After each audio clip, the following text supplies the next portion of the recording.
After today, everyone in this courtroom knows you're retarded. In fact, everyone in America knows you're retarded. The whole world knows you're retarded. Even your followers, who themselves are retarded, even they just realized you're absolutely retarded. So can you just finally admit that you're retarded, Ms. Owens? After today, we're not a cult.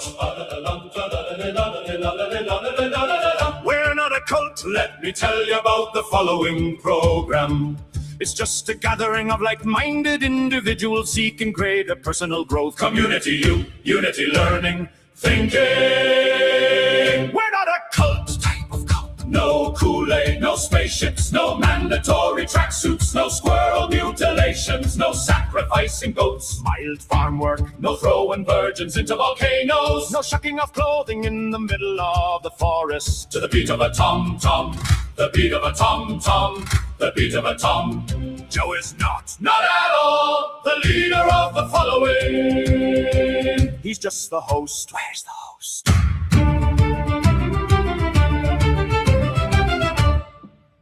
Good evening, everybody. Welcome to the following program. I am your host, Joe Neerman, a.k.a. Good Lawgic. If you're a fan of the channel, you know I spent the last 4 days, well, 3 days, feels like 4 days, live streaming the preliminary hearing of Tyler Robinson, culminating today, which it's supposed to have one small witness left tomorrow, but the state rested their case today.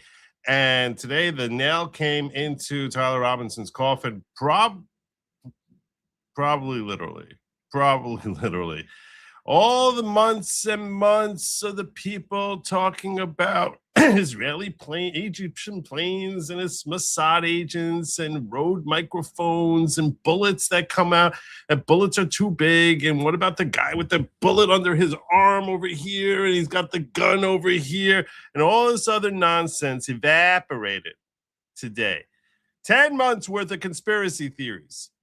Basically saying that no, it wasn't Tyler Robinson, it wasn't Tyler, no, it wasn't him, there's no evidence, and what about this, and what about that?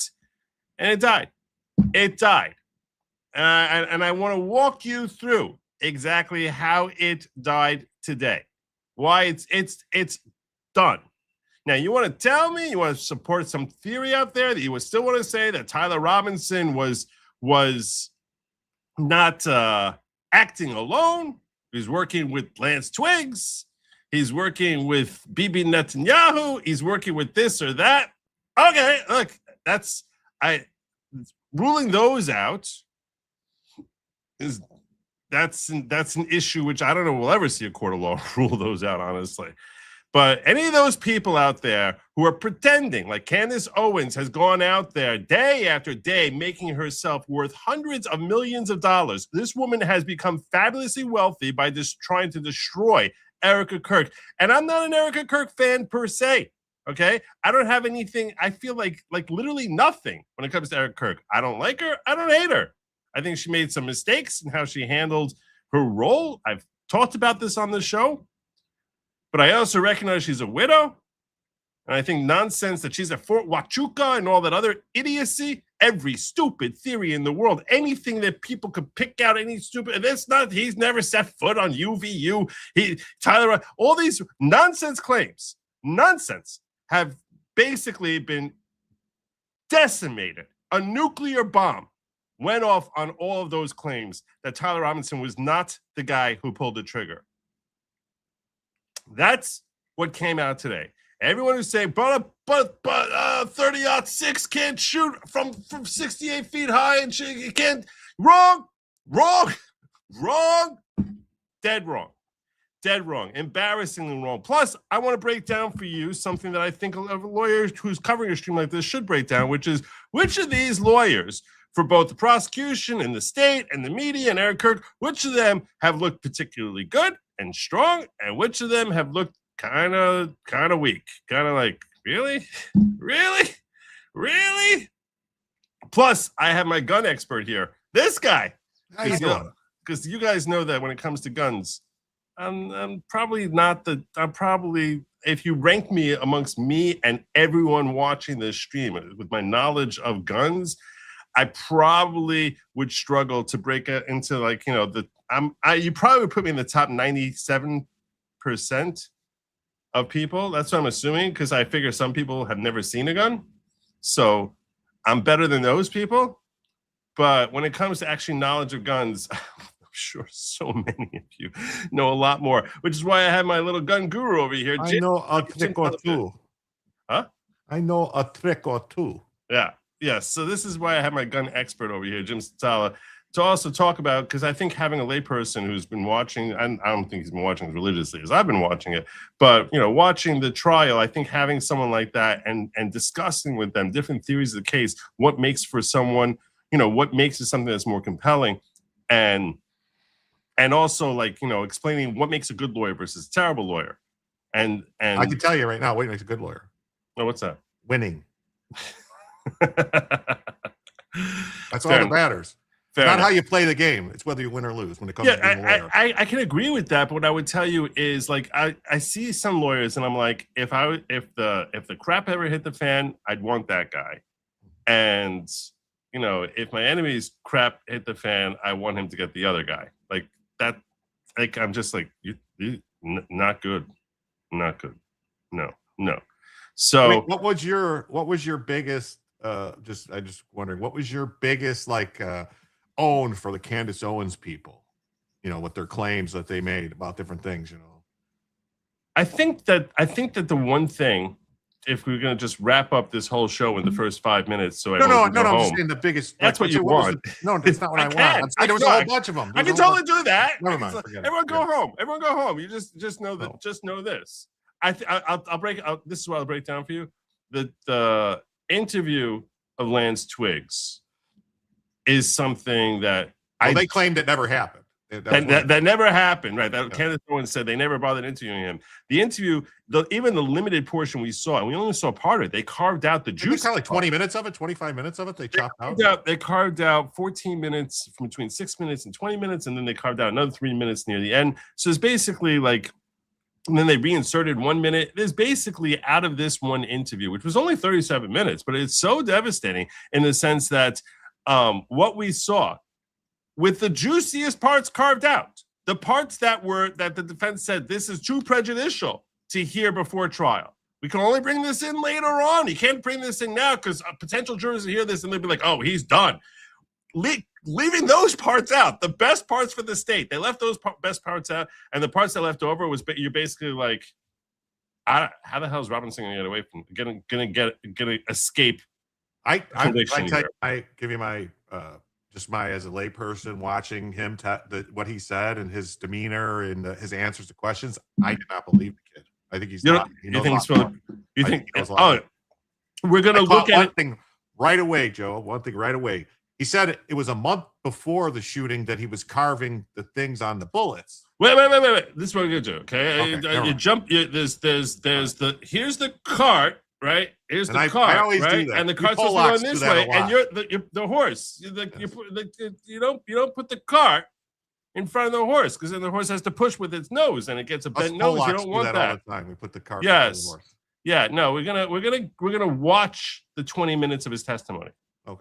Okay. So we're gonna watch that, and this way everyone can see this, because I do think that this is the most damning part, the part that's he's not going to get past this. You're not getting past this. And this is not something you need a lawyer to tell you, even, although it helps, I guess. But yeah, so that's basically what the show's agenda. Plus, if we hit our goal tonight, which is 15 super chats, Rumble rants, blah, blah, blah, Digger dollars, Venmo, PayPal, whoever, we get quantities of $10 or greater, 15 of those. We're going to have a third hour. We're going to be talking about crazy news from around the world. So it's not going to be Tyler Robinson and Candace Owens and all that other stuff. It's just going to be crazy news from around the world, because I figure people like that. People, that's what people kind of come to expect. So can I tell you what my favorite own of the trial was so far? What I saw from Candace Owens things, the fact that there's no video of Tyler Robinson turning himself in, and it never existed to begin with. They lied about him turning himself in. And then it's like, oh, here's the video of him turning himself in. It's like, holy shit, man. So I mean, just flat out lie. And she got so wealthy and so much larger because of she expanded her reach sevenfold by talking about this with her nonsense day after day after day after day. It's astonishing. Anyway, so that's what I think. What we're going to do first is I want to just sort of cover for people in case you're unfamiliar with who we're talking about. We're talking about this accused assassin of Charlie Kirk, right?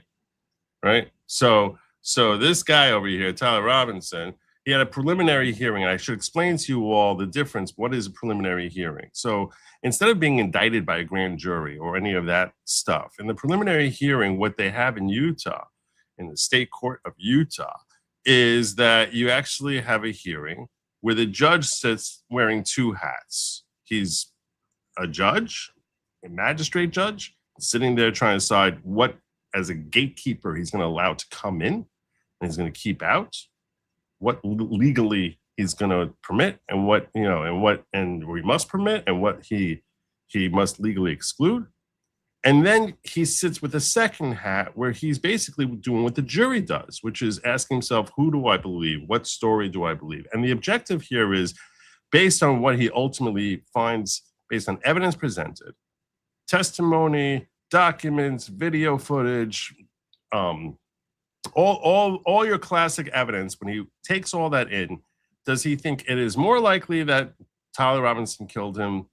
Is it at least 50.0001% likely that Tyler Robinson is the killer, Charlie Kirk's killer? And there's no way he's going to come up with anything other than him being the killer. It's 100% true. But part of the reason I give one of the lawyers a bad grade here is because we're not going to get his determination on this until the earliest would be September. What is up with that? Why? What is going on? We'll talk about that when we get to lawyer grading. When we get to lawyer grading, I'm gonna go over that. I'm not giving grades to all the lawyers because the lawyers who had very limited input, I do not think it's fair for me to give any assessment. I've never heard of any case with a freaking probable cause hearing that went on for 5 days. Me either. Never. I mean, I've heard of other cases. I've never heard of anything like this happening. Yeah. Well, anyhow, so all the different theories out there, you really have to ask yourself, this is what we have, okay? Before we get to the testimony of Lance Twiggs, which there was 2 hours of argument yesterday and another 45 minutes of argument today about what it would be published to we the public. Because Utah has this interesting little wrinkle, very, very different, like the opposite of New York State. In New York State, they shield us from the public from seeing anything. New York State has a Utah, in stark contrast, gives the victim's family and a victim rights advocate who's basically looked at it as starting with the widow. So Erica Kirk has a say in the proceedings. This is very strange. I think it's a good thing, probably some role. But they give her they let her attorney get up and speak in front of the judge about how she feels about various issues, specifically with respect to publishing elements of the trial. Then they have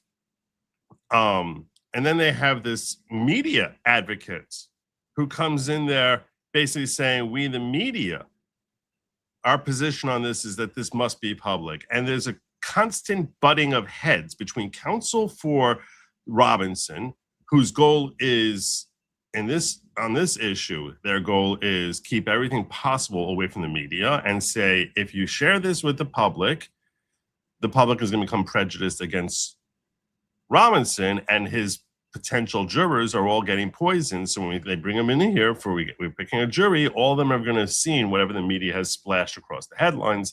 So we don't want the public to see anything.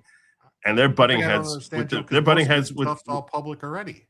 Well, and they're butting. I'll get to that in a moment. But they're butting heads with the media, who are like, we want everything. Everything should be public. And there are different levels of public because it's something that's broadcast, because everything's being live streamed, broadcast to the world. And then there's another public, which is public to the gallery, the people sitting in the courtroom, that there are certain things they can see but not rebroadcast. And specifically, that's designed to help Erica Kirk, who's sitting there in the courtroom, that she can actually see what's going on. And the reason that the media is given this opportunity to weigh in here, and this transparency is here, is because there's a notion under American jurisprudence that we, the American public, have a right to see the evidence that's being presented to the judge that he's ultimately making his assessment. Yes, this will be held over to this will be passed over to a jury, or no. I don't think there's enough probable cause.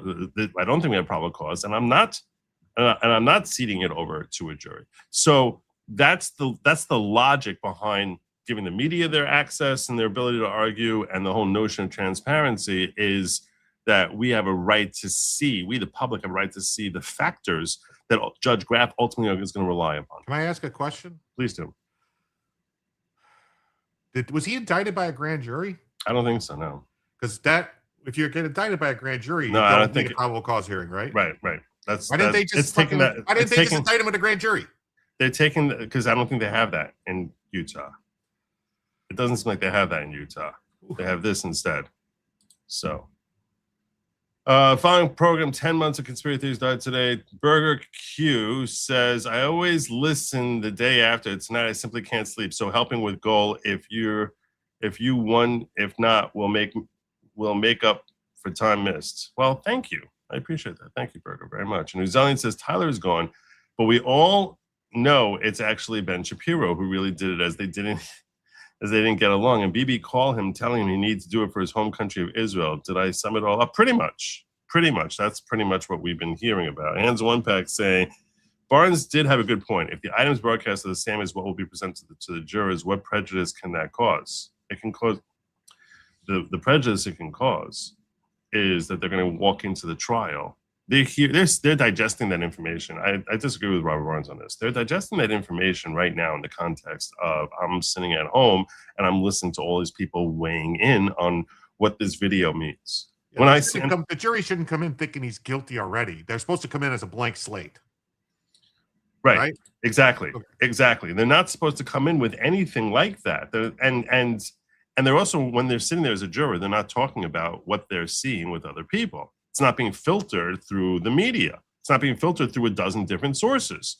So it's a whole different way of viewing it when you're sitting in a jury box versus sitting at home, not knowing you're ever going to be sitting on the jury. So I disagree with Robert Barnes about this. That you don't want them walking in and feeling like, oh, I know this video over here. This is the nail in the coffin. It's ridiculous. It's ridiculous. So that's a big difference. That's a very big difference. Now, also we have JH weighing in over here on me. Hey, Joe, who's the mad Puerto Rican with the silver beard and glasses in your thumbnail? I think he may have impregnated a friend of mine's sister. The mad Puerto Rican? What? The AI Joe. Oh, AI Rican. Joe? Yeah. AI, I was fighting with AI on this thumbnail so hard. I'm like, why do you suck at this so much? Why? You want another picture? I'll share with you the picture of me. AI has a hard time. Like if you give them pictures of you and you say, do this, they have a hard time actually copying it unless you say, no, just change this, leave the face the same. You have to tell it, don't change the face. Use the face from this picture. This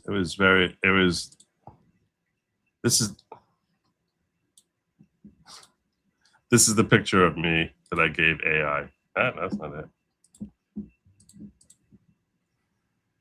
That's the picture of me that I gave AI. Well, that does kind of look like a Puerto Rican. What you talk about, Willis?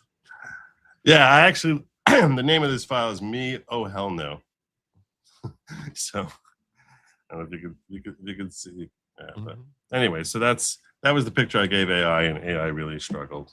So anyway, let's get on into it. I think I just want to break down for you the key pieces of evidence here that have come out of the trial. Joe, Jim, this is Utah's version of a grand jury. It is. Yeah, it is. So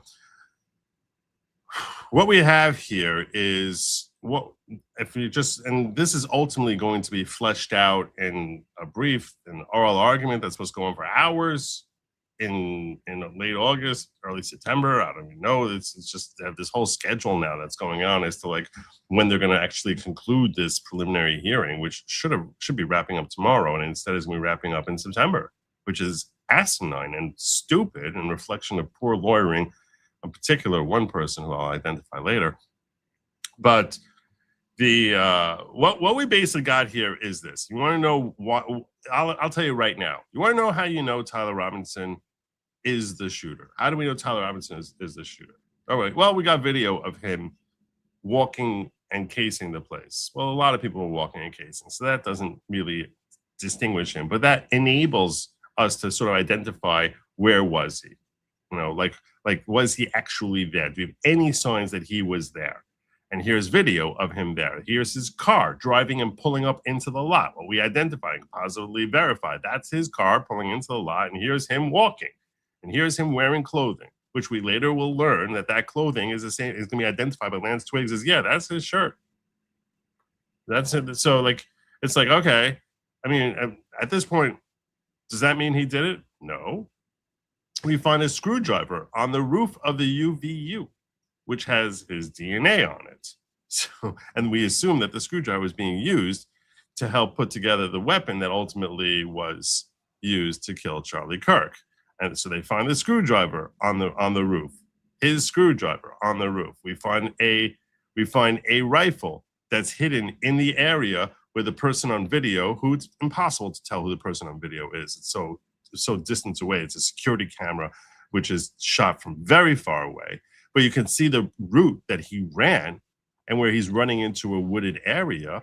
And then you can see that that's where they end up finding a rifle, which is wrapped in a towel that has his DNA on it. It's also got it also has Lance Twiggs' DNA on it, so as the screwdriver. They have both of their DNA on it. So we have, that's essentially, so you have his DNA all over the area that we know the shooter was.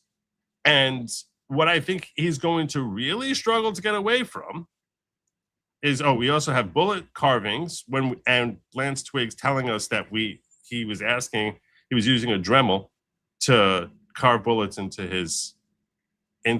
we find these bullet casings that's loaded in the gun, which is consistent with bullet casings, which is consistent with his handwriting, which that we don't have yet. They don't have testimony about that, but from what we've seen, we'll end up seeing at trial that's consistent with his handwriting. And text messages saying what was carved on the fucking bullets too. Oh yeah, right. And the text message, right? Somehow he knows what's on these bullets, right? So he knows that. And then you have the text exchange between them, where he's basically telling him, "I did it," which a lot of people don't trust that text exchange. They think it's totally I would say the text message seems staged to me. They didn't seem like a normal conversation that two 22-year-old kids or whatever, 21, 20, whatever they all kids would be having about something. It seemed very staged. And the thing about I thought I deleted that throws me off. That one text where he says, "Oh shit, I thought I deleted that," but then what was he talking about? But I will say, I don't believe I think the kid did it, all right, but I don't believe he acted alone. Oh, I think that's very possible. Going on for him to have acted alone. Like somebody helped him plan this. I think it's possible. I think that's very possible. Because I think it's very possible. The way he was, there's no explanation for how he knew that he needed to change clothes, that he needed to do this, different things that he had to do to get out of there and make it out of there without getting caught. Yeah. No, I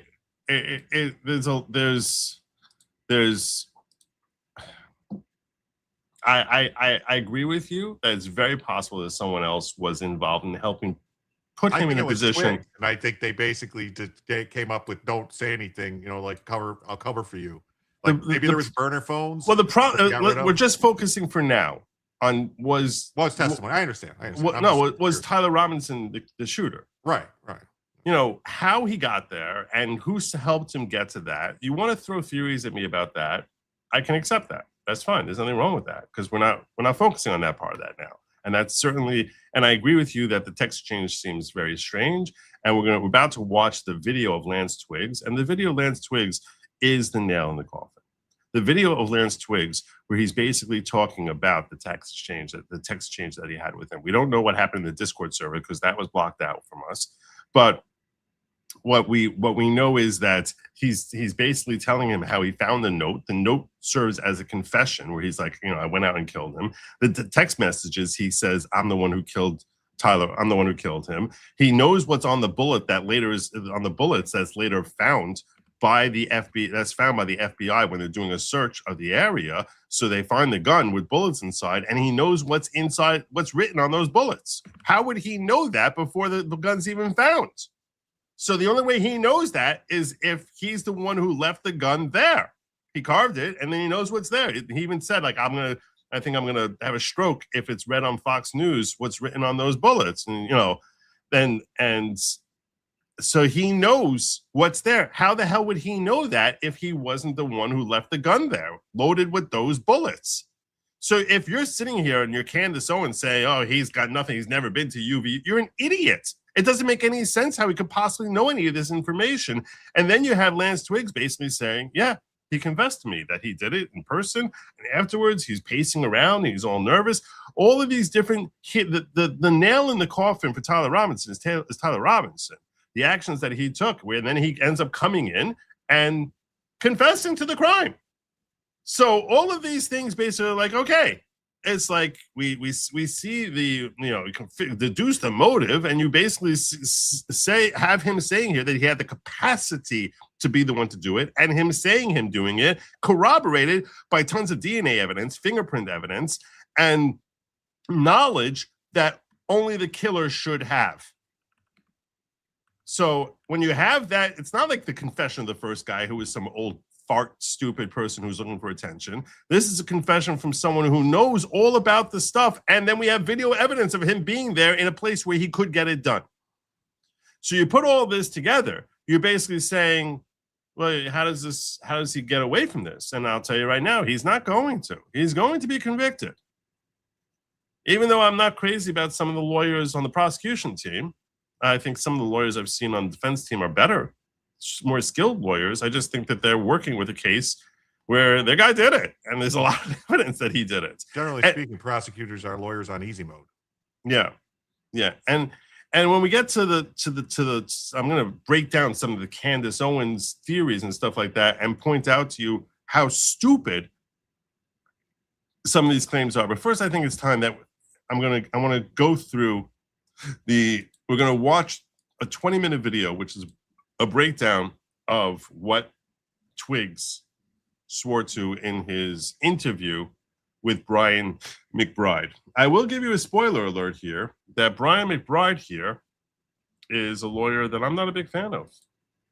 I don't think, and he's a prosecutor. He's the lead prosecutor, and I don't think he's very good at what he does.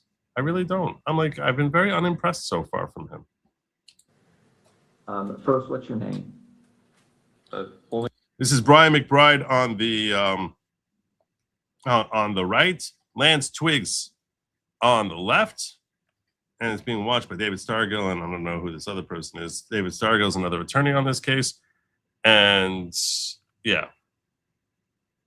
Name with middle name or just first and last? First and last is fine. Okay, my name is Lance Twiggs. And do you know Tyler Robinson? Yes, I do. Yeah, I do. And this is the same Tyler Robinson that's been charged with the shooting of Charlie Kirk? Yes. And would you say when you first met Tyler? I think it was 2023. I've known him longer than that, though. That was, I think, the first time I met him in person. Okay. I need to pause, by the way. I have here, can I see this? Yeah, Hands One Pack says, no one comes in blank slate. That is make-believe juror ideal. And he also says, I don't know how modern furry couples text exchange should sound. It may just be a sign I'm too old. That's possibly true. And we described your relationship with Tyler when you first met him anyway. When I first met him, I didn't know him super well. He was just a new roommate, so I knew he knew my friend group, and I knew he liked playing games, but that's about it when we first when he first moved in. Okay. Before we go on, I realized my mic was muted at the outset. Was yours on, your microphone? Okay. I'm going to repeat those admonitions just to make sure we got it recorded. Okay, so again, I place you under oath. Just to make a record, I'm going to do it again. You do solemnly swear that the evidence you shall give in this issue shall be the truth, the whole truth, and nothing but the truth, so help you God. Yes. And again, I'm going to give you the false statement admonition. Sorry, hold on. They're saying that it's echoing, so I think this one's mic is on. Okay, sorry. Okay, you're not on my mic, but that's fine. Okay. Okay, so we should be good. All right. That over there, this woman over here is another attorney named Hunt. We saw limited work of her. I'll tell you that she seems competent. Like I'm not going to give her a grade other than saying she seems okay. She might be. I'm undetermined about as far as her level of skill. Brian, I'm not saying Brian's an idiot. I'm just saying some of his stuff. I'm just not the strongest arguments. Is that mic off? Yes. Okay, great. All right. Okay, sorry about that interruption. All right. So you said when you first met, you were roommates? Yeah. Okay. And then at some point, your relationship progressed to something more than just roommates. Is that right? Mm-hmm. When was that? Not right, Brian. I Not think we right. started dating 2 or 3 months after he moved in. Okay. And where did you live at that time? St. George, in an apartment complex. And is that apartment the same place you lived when on September 10th? Yes. When you lived there with Tyler, were you in the same room? Did you live in the same room or different rooms? No, separate rooms. And at that time, let's say September of 2025, what were you doing with your life? Were you working, school? I was working. I was doing like bathtub and shower repair and stuff in new construction. Yeah. Okay. How about Tyler? I think he was both working. I think he was working for an electrician company then, and he was also in a trade school for being I don't know, higher like ranking electrician. I'm not sure how the trade system works for that. Okay. But yeah, I think he was both. What was his typical work day like? I think he'd leave around 7 generally and get back around 3 to 4, depending on like where the job was and how long it was for the day. And then on certain days of the week during school, like semesters, he would then later in the day, I think around 5 or 6, go to school. So yeah. Okay. Let's jump to September 10th. Did he spend the night in the apartment the night of September 9th into September 10th? Yeah, he did. Yes. Do you know when he left the apartment on September 10th? I don't know an exact time. I just know he left early. I heard him leaving, and he just said he had a long drive to work that day, so he was leaving early. Okay, so early. Any guess as to what when that was? I don't know. I would have thought it was 5 a.m. because that's when like an early work day was for him, but it was probably more like 4. Okay. 4 a.m. to go out and kill Charlie. I'm gonna have him spit out his gum just to make sure that I can do that. you mind. I hit you right in front of your Pause 1 second. Sure. Do they have any information? Have they released any information to say there was any deleted phone calls or any deleted messages between these two? We haven't heard anything about that. Why? I'm just wondering because I can't believe that they wouldn't have talked Yeah. during the time between, you know what I mean, before these messages. You're saying between like 4 a.m. and when the shooting happens? Well, yeah, like, you know, like after he knew that there was an issue with his, you know what I mean? Like that he wouldn't have called and talked to him. Like we might want to come up with a plan. Yeah, because you. you could sort of see how like he might have written the note, let's say, to make it as if Lance didn't know, so I left him a note kind of thing. And they coordinate that text exchange, assuming that we're saying he's trying to protect Lance Twiggs. Now you're telling me you think that Lance Twiggs here is lying. What in his demeanor here? Have you seen anything in his demeanor so far which leads you to conclude that he's lying? He seems like everything's robotic. Okay. I mean, that could just be. It just doesn't seem believable to me to say like, oh, he didn't know.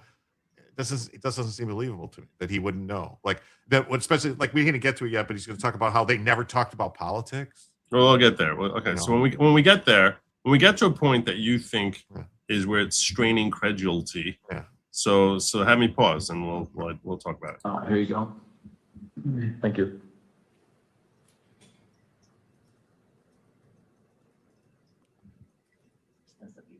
Thank you.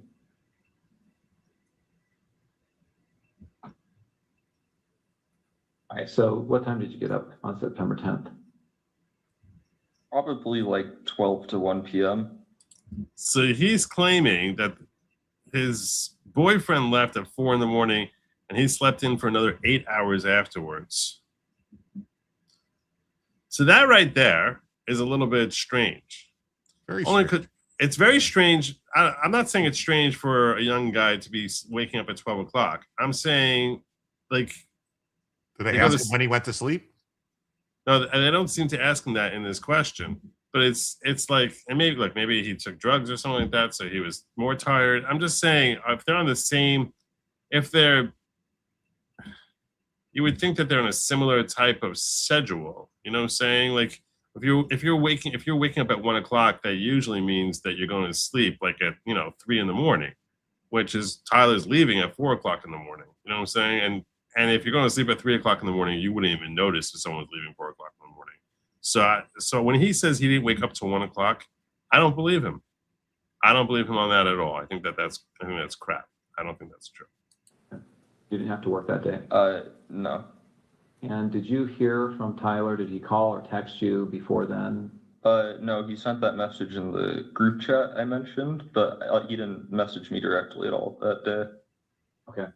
When did you first hear from him? I don't believe that. You don't believe that he didn't message him at all? At all that day. At all.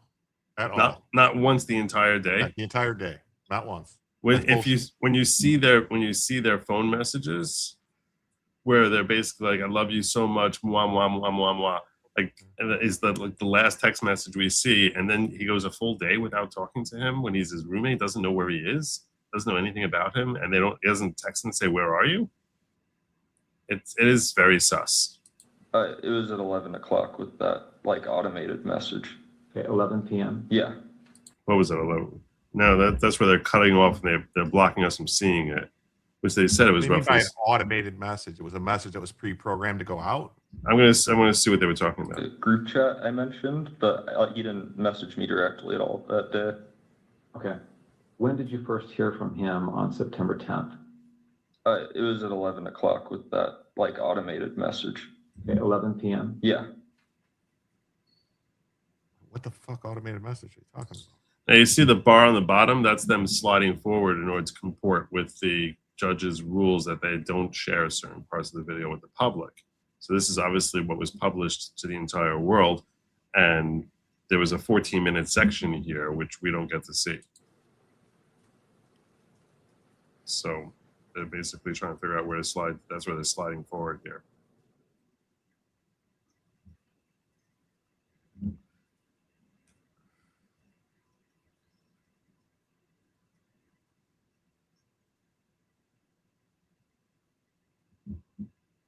What about,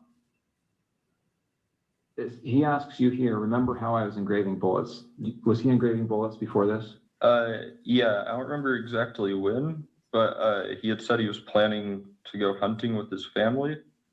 And he asked me for if we had a Dremel because he said he wanted to engrave messages on bullets. And I just told him where Dremel was and told him to make sure he doesn't set off a bullet on accident in the house. But I didn't really think about it until then. How long before September 10th was this that he asked about the Dremel?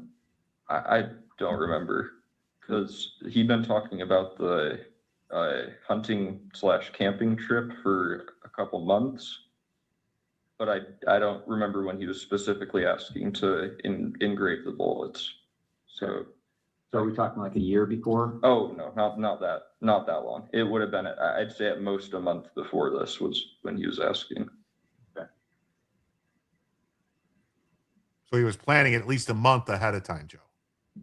Yeah. Because why would you be carving that into bullets to go hunting with your family? Yeah.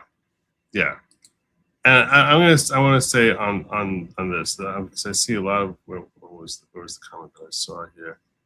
Someone said that That's why I say there's something. These two are covering. He's covering for his love, for his boyfriend. This is what I want to point out to Shannon and anyone who has similar statements like this. If in fact what you're saying is true, if you are really right about this, I mean, I'll ask you. I mean, Jim, do you know about the accuracy of this? That it never leaves a little hole. It'll leave a little hole on the way in, but it depends on what happens. This was, from what I understand, it was a core lock soft point bullet, which intends to basically not explode, but mushroom. All right. The case on a core lock is frangible. That's this one point that came up, and the people got all freaked out when the lady said that. The shroud, whatever, the bullet casing, the jacket on the bullet is frangible. It's made to break apart and come apart. That way the lead can expand, because it's a tiny little piece of lead. It comes back, and it comes basically like the bullet's shaped like this. Then once it's done, the bullet goes and basically comes out in a pieces, expands quite a bit. As a bullet hits something, but a bullet like that, if it hits any type of bone or anything, it's going to fragment into a bunch of pieces. So here's the point that I want to make to Shannon. Okay. If you were right, if this statement you're making here is right, or there was any other scientific basis that makes it impossible for the state's theory of the case to be true, if that were actually true, you would have every incentive as defense counsel to find the world's best expert in a 30-06, put him up there on the stand, and just say, this is impossible. This cannot possibly have happened the way the state is presenting it. It's not that it's not a question you shouldn't have be mulling over whether this probably happened. You should you, Judge Graff, should be saying, is it even possible for this theory to have worked? Because it ain't. That's the expert they should be putting on the stand. Someone who thinks exactly like you do, that it's impossible for a bullet like this to happen. And you would put that guy on the stand, and he would say, hey, look, this is impossible. The reason you put him on the stand is then he could be cross-examined by the state. And the state would basically be able to explain to the defense and to the judge how, often a 30-06 will leave a massive size, baseball size hole or something like that. And here are all the different ways and reasons why it sometimes doesn't, and what clearly is what happened here. But, the fact that the defense doesn't even bother putting up someone like that to be cross-examined by the state tells us that this statement you're making here is simply not accurate, because they are competent defense counsel. They are very, very smart at what they're doing, and they're working crazy hard to do everything they can to protect his rights. In particular, I'll tell you right now, one of the lawyers who's impressed me the most so far in this case is a guy by the name of Richard Novak, who can get boring and repetitive at times, but he certainly seems to be a very skilled attorney. He's brought into Utah pro hoc vici, meaning that he's an out-of-state lawyer who's so skilled that it's like, we need to have this guy here. And you can see why, because he knows what he's doing. And they don't have an expert like that they're bringing forward. So what this tells me is, I admit to you that you probably know a lot more about guns and bullets than I do. I have no idea in ranking comparison between you and my co-host here. But the reason I know it's true, it's what you're saying is inaccurate, is because the defense isn't even bothering trying to make this claim. And this stage right here, preliminary hearing, is where you would do it. You wouldn't wait to trial. You would try to knock it out right here and now. We're done. This case is over. Adios.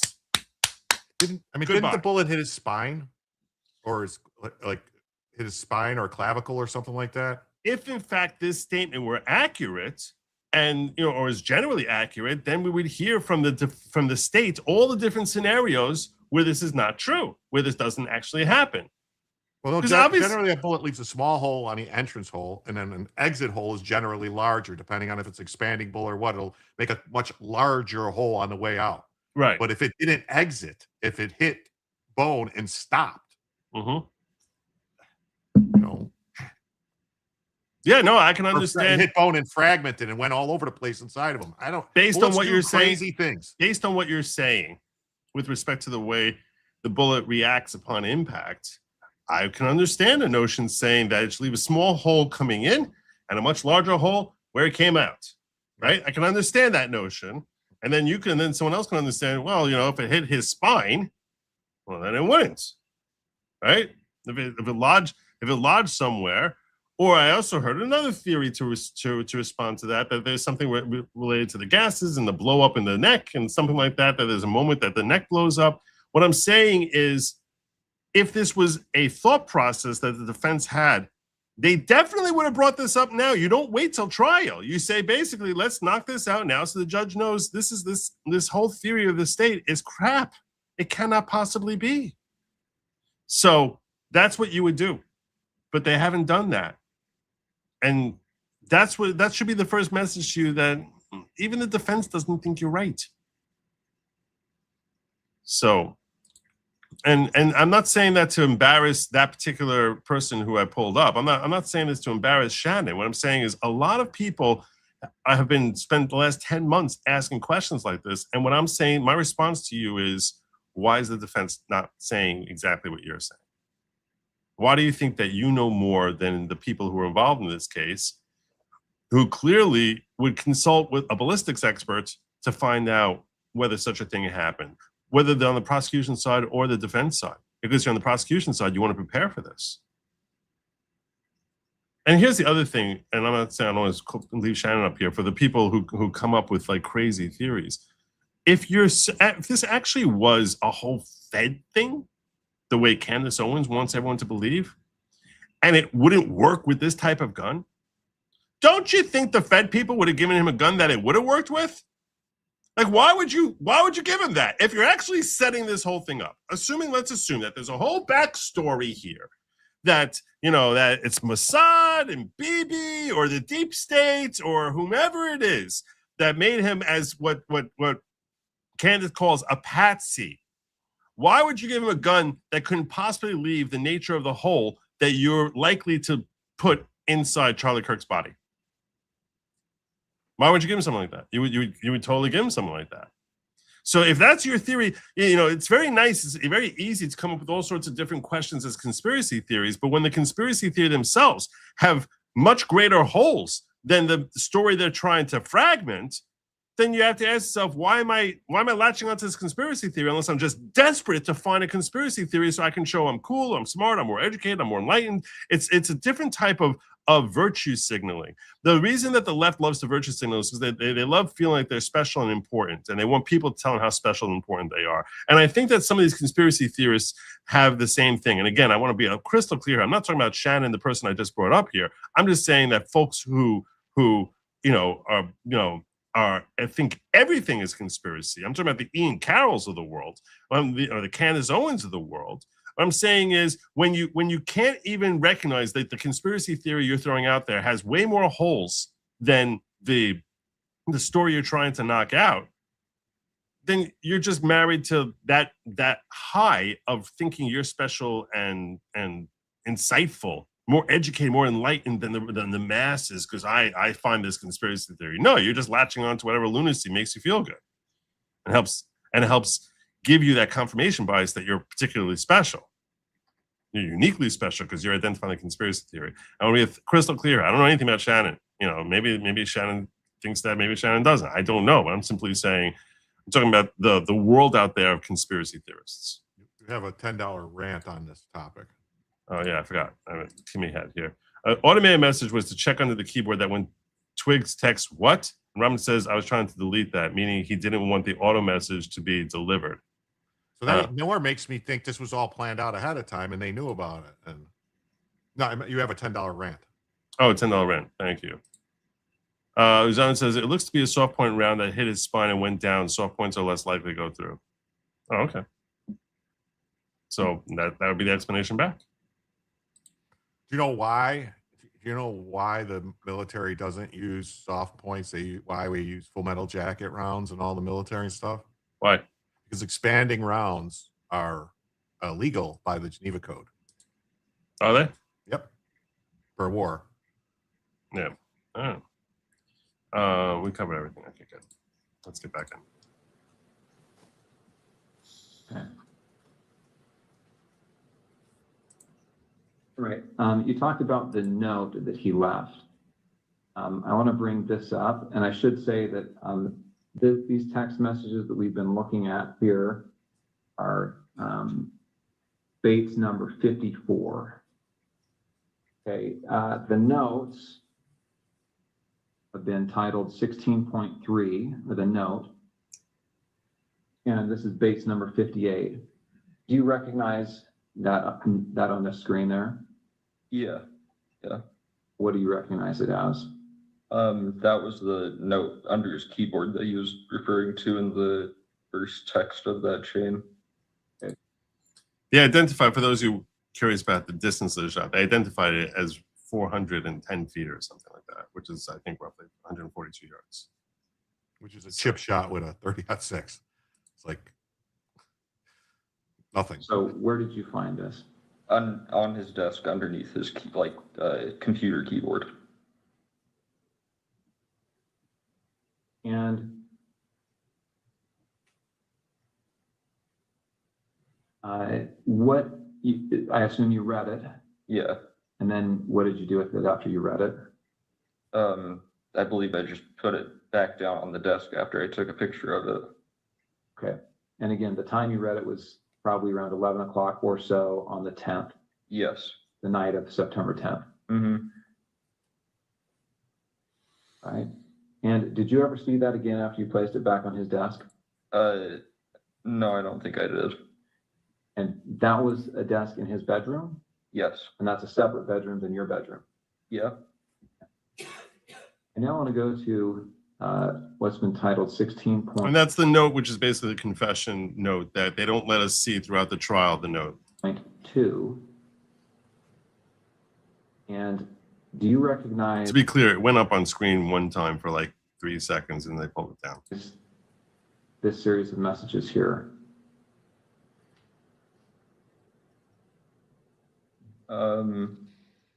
Yeah, that was the server of like his friend that I was mentioning. Okay, and this is your phone again? Yeah. And I'm assuming you recognize it because the big crack up at the top. Mm-hmm. And so this is a server. Is this Discord? Yeah, this is Discord.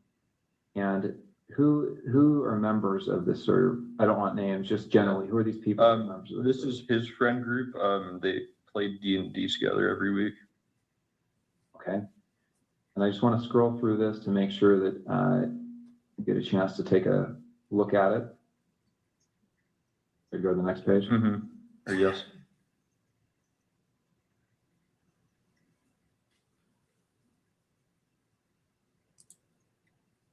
A person on occasion would do is take him with 30-06 without an exit wound. So absolutely possible, period. There you go. There you go. So Tyler Icom, who's that? That's Tyler Robinson. And these other people are just others that are members of the server. Yes. Jug, Barnaby, Marina, DM. Mm-hmm. Yes. Yeah, DM means Dungeon Master. So this is these are like most of them are names they're using in the game they're playing currently. Got it.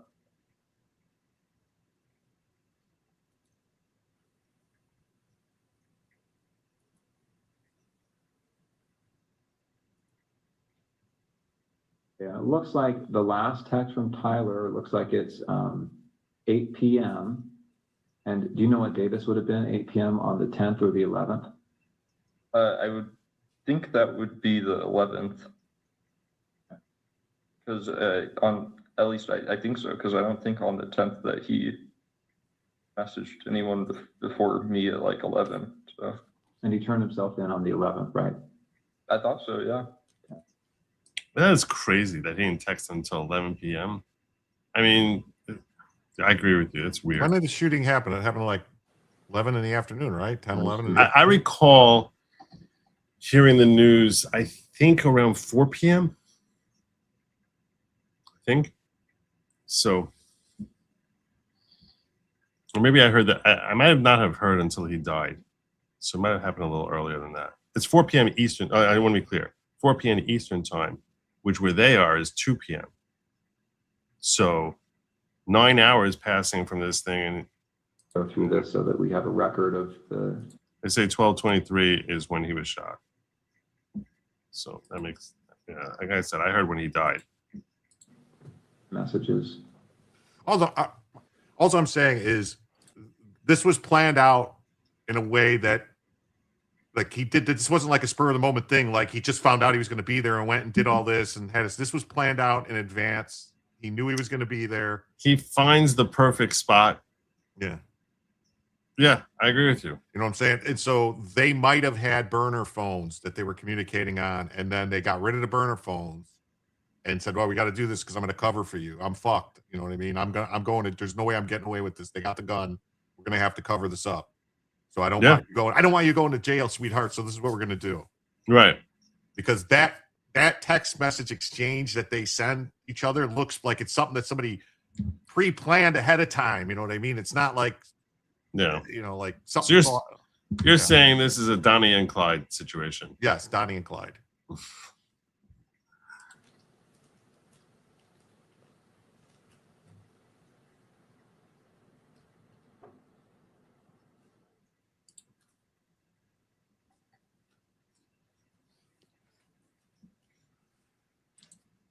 Is that an accurate recording of that thread? To my knowledge, yes. And that was sent, looks like between September 10th and September 12th. Looks like the last day on this is September 12th. Screen? Yes.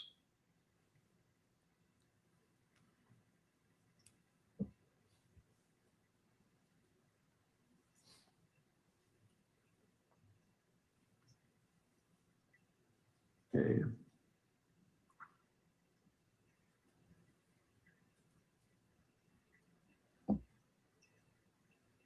All right, so again, those messages covered from September 10th to the evening of September 11th.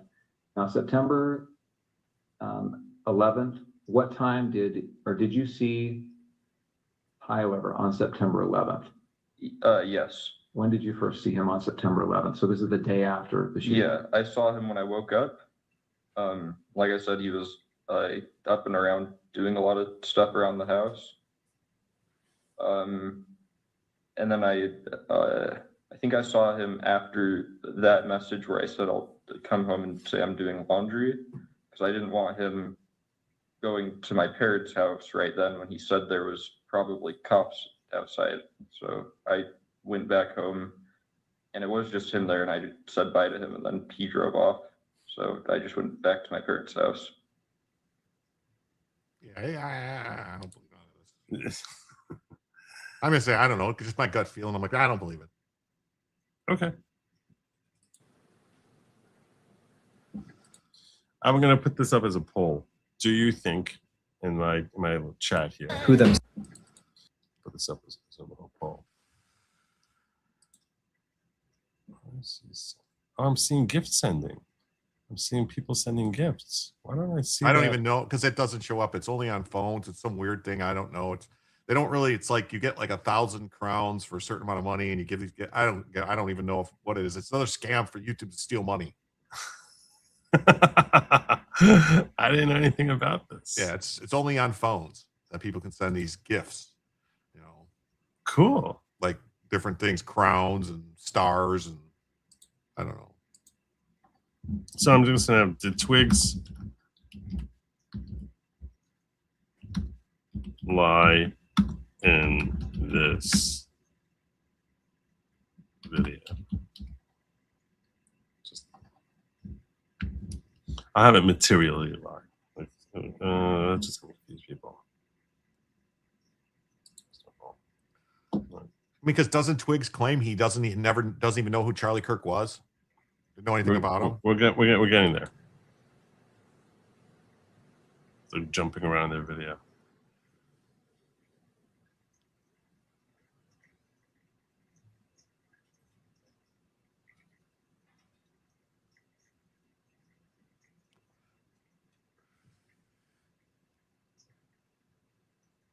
So he acted erratically. Was he pacing? Was he just sitting down, relaxing? No, he was walking around a lot. And that's within the home. Mm-hmm. And did he talk? And hands one says, or they made their plans over pillow talk, no records. I find it hard to believe he wouldn't have told Lance beforehand. This is a big decision. This is a life-altering decision. And he makes it as if he loves him so, they love each other so much. I cannot believe he wouldn't have told him beforehand. I don't buy it. About what he had done. Didn't go into detail. I just asked him in person if what he said was true the night before, and he said it was. He started crying a little bit and said he wishes he hadn't done it.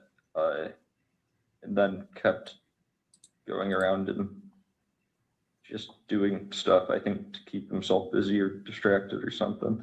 Okay. Did he talk about what he was going to do next?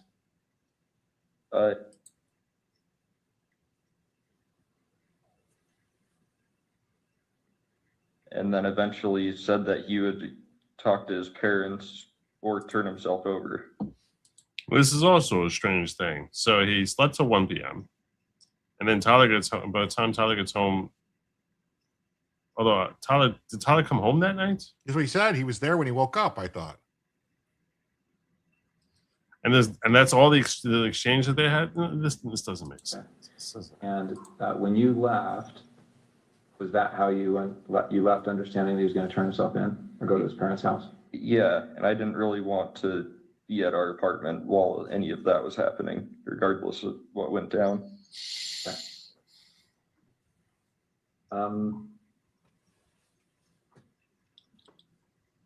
Okay, before he came home, had you seen the press releases, any of the media on this? I'd seen one Instagram link a friend of mine had sent in our group chat, okay, but I hadn't really looked into it at all. And had you seen the images that were released of the suspect? I like that. I didn't look into anything at all. If somebody you were with, even if you didn't know nothing about it, if all of a sudden you're seeing stuff, motherfucker, you're looking into shit and looking at stuff and trying to figure out what the hell is going on. But this is before he knew Tyler was involved. No, he said something about some post thing that he said the news stuff after he turned himself in, the news clippings and different things. No, hold on. Let's get this question right. Go back. Instagram Came home, had you? Okay, before he came home, had you seen the press releases, any of the media on this? But you're right. He had gotten the text, and it's before he came home. So yeah, he'd be looking into this whole story. Is he really dead? What do people know about the suspect? He would be looking at that up and down. You're right. This does make sense. I'd seen one Instagram link a friend of mine had sent in our group chat, but I hadn't really looked into it at all. And had you seen the released of the suspect? The message where he tells him to delete everything and he doesn't shows that he knows that was on purpose. So look, I didn't delete it. He told me to. See, I didn't help him. I didn't delete anything. Because, yeah. Right. You're saying he's trying to make himself look good. Yeah, even though he told me to delete stuff, I didn't delete I still was trying to save this for the cops. Yeah. Yeah. He told me to destroy the note, but I took a picture of it and I didn't destroy it. Yeah. To me, I'm saying this was the perfect thing to cover his ass, everything. And you think Tyler helped set him up to cover his ass? Yes. Yeah, no, totally. Yeah. Cover his ass. I did the next day. I don't think I saw any on the 10th. I'm going to show you a couple of those images.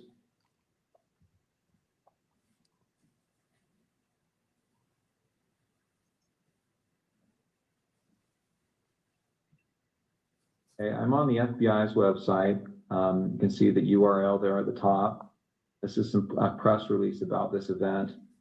And here on the screen, you see these, looks like there's 2 rows of 3 images. Mm-hmm. Do you recognize the person in these images?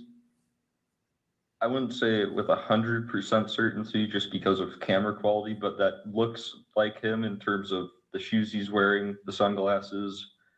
I don't think I'd specifically seen him wearing that hat, but he was usually wearing a hat, and then jeans. So it definitely, especially the bottom, the last 2, definitely do look like him.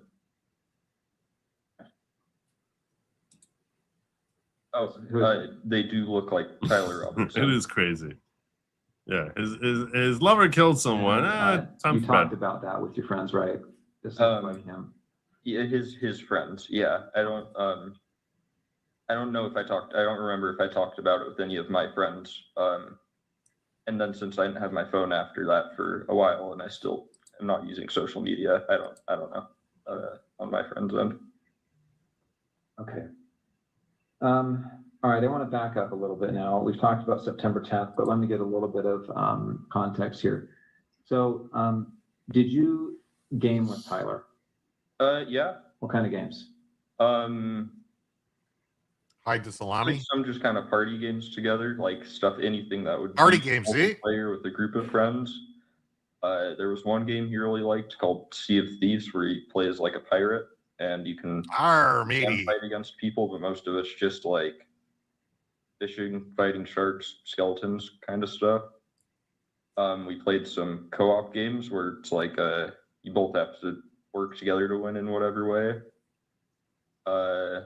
Way back when I was just out of high experts school, that working together to get to the bottom of a plan. Online, we played some like shooting games together, but I didn't know him very well, so that was just when we had like a full friend group on to play, and he was someone that my friends invited. Okay. Did you and he ever talk about politics? He did more than me. I don't really keep up with politics very much. He usually talk about stuff he heard on the radio on his drive to work and like their work car. Yeah, kids listen to the radio these days all the time. You know that, Joe? Same car. Radio's big, right? You gotta hear him. Dying. Radio is dying. Kids don't listen to the radio. They listen to their phones. They listen to apps. They listen to Spotify. He's a very mature trans furry. He did more than me. I don't really keep up with politics very much. He usually talk about stuff he heard on the radio on his drive to work and like their work car, since it sounds like their whole crew went in the same car most of the time. But I wouldn't say super consistently, because it wasn't a topic I really contributed much on. What about Charlie Kirk? Did you ever talk about Charlie Kirk? I personally had never heard him talk about Charlie Kirk before specifically. Okay. How about political issues? So did you ever talk about gender identity issues and LGBTQ rights? No, not really. Well, as I'm saying, this is all bullshit. Yeah, that does seem like crap. That does seem like crap. You never heard him mouthing off about like people who were speaking against trans rights? Now, here's the thing, too, Joe. Like, you would know, you're a lawyer. If they catch him in a lie in any of this, he's going down because they can use it all against him. If he lies, that wipes the immunity away. It's very hard to catch him in a lie about what happened in private conversations between him and Tyler, though. You would have to have people overhearing them talking about it. And he could always say, I forgot that we had that incident, but that was the one time we did it. So it's a very tough thing to catch him on. So, you would need to have a whole litany of things, which is like, doesn't make sense that he forgot all of those. Usually if he did talk about politics stuff, it was relating to Trump or current like policies being like issued or voted on, I think. But yeah. Twigs was Salome asking for the head of John the Baptist. Of course, slept well after the job was done. Can you explain this reference to me? I think it was Salome. Salome? Asking for it. So after John was killed, so he went to sleep. That basically like. Isn't that the thing? Like, won't someone rid me of this meddlesome priest? Oh, is that what it is? I think that's where it comes from. Yeah. Oh, okay. Look at you. Good job. Hands one pack says a butt pirates. That was the games they were playing. Or they made their plans over pillow talk, no records. Yeah, that's also what Hans says, and I think that's very likely true. I think that's they almost certainly were talking about this stuff, and I struggle to believe anything here.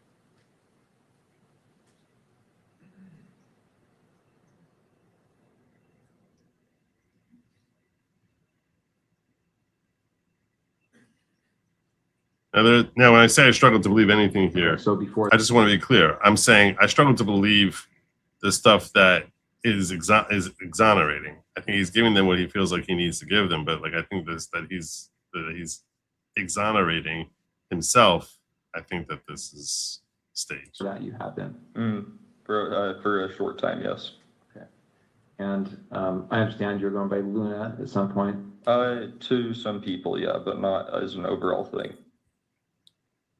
Luna. But he doesn't worry about any LGBTQ stuff. Not at all. Well, not at all. Doesn't even know what that is.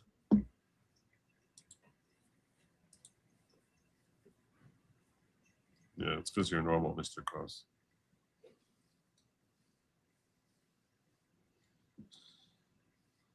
And that's pretty much it. The rest of this, I don't remember that. Okay. Okay.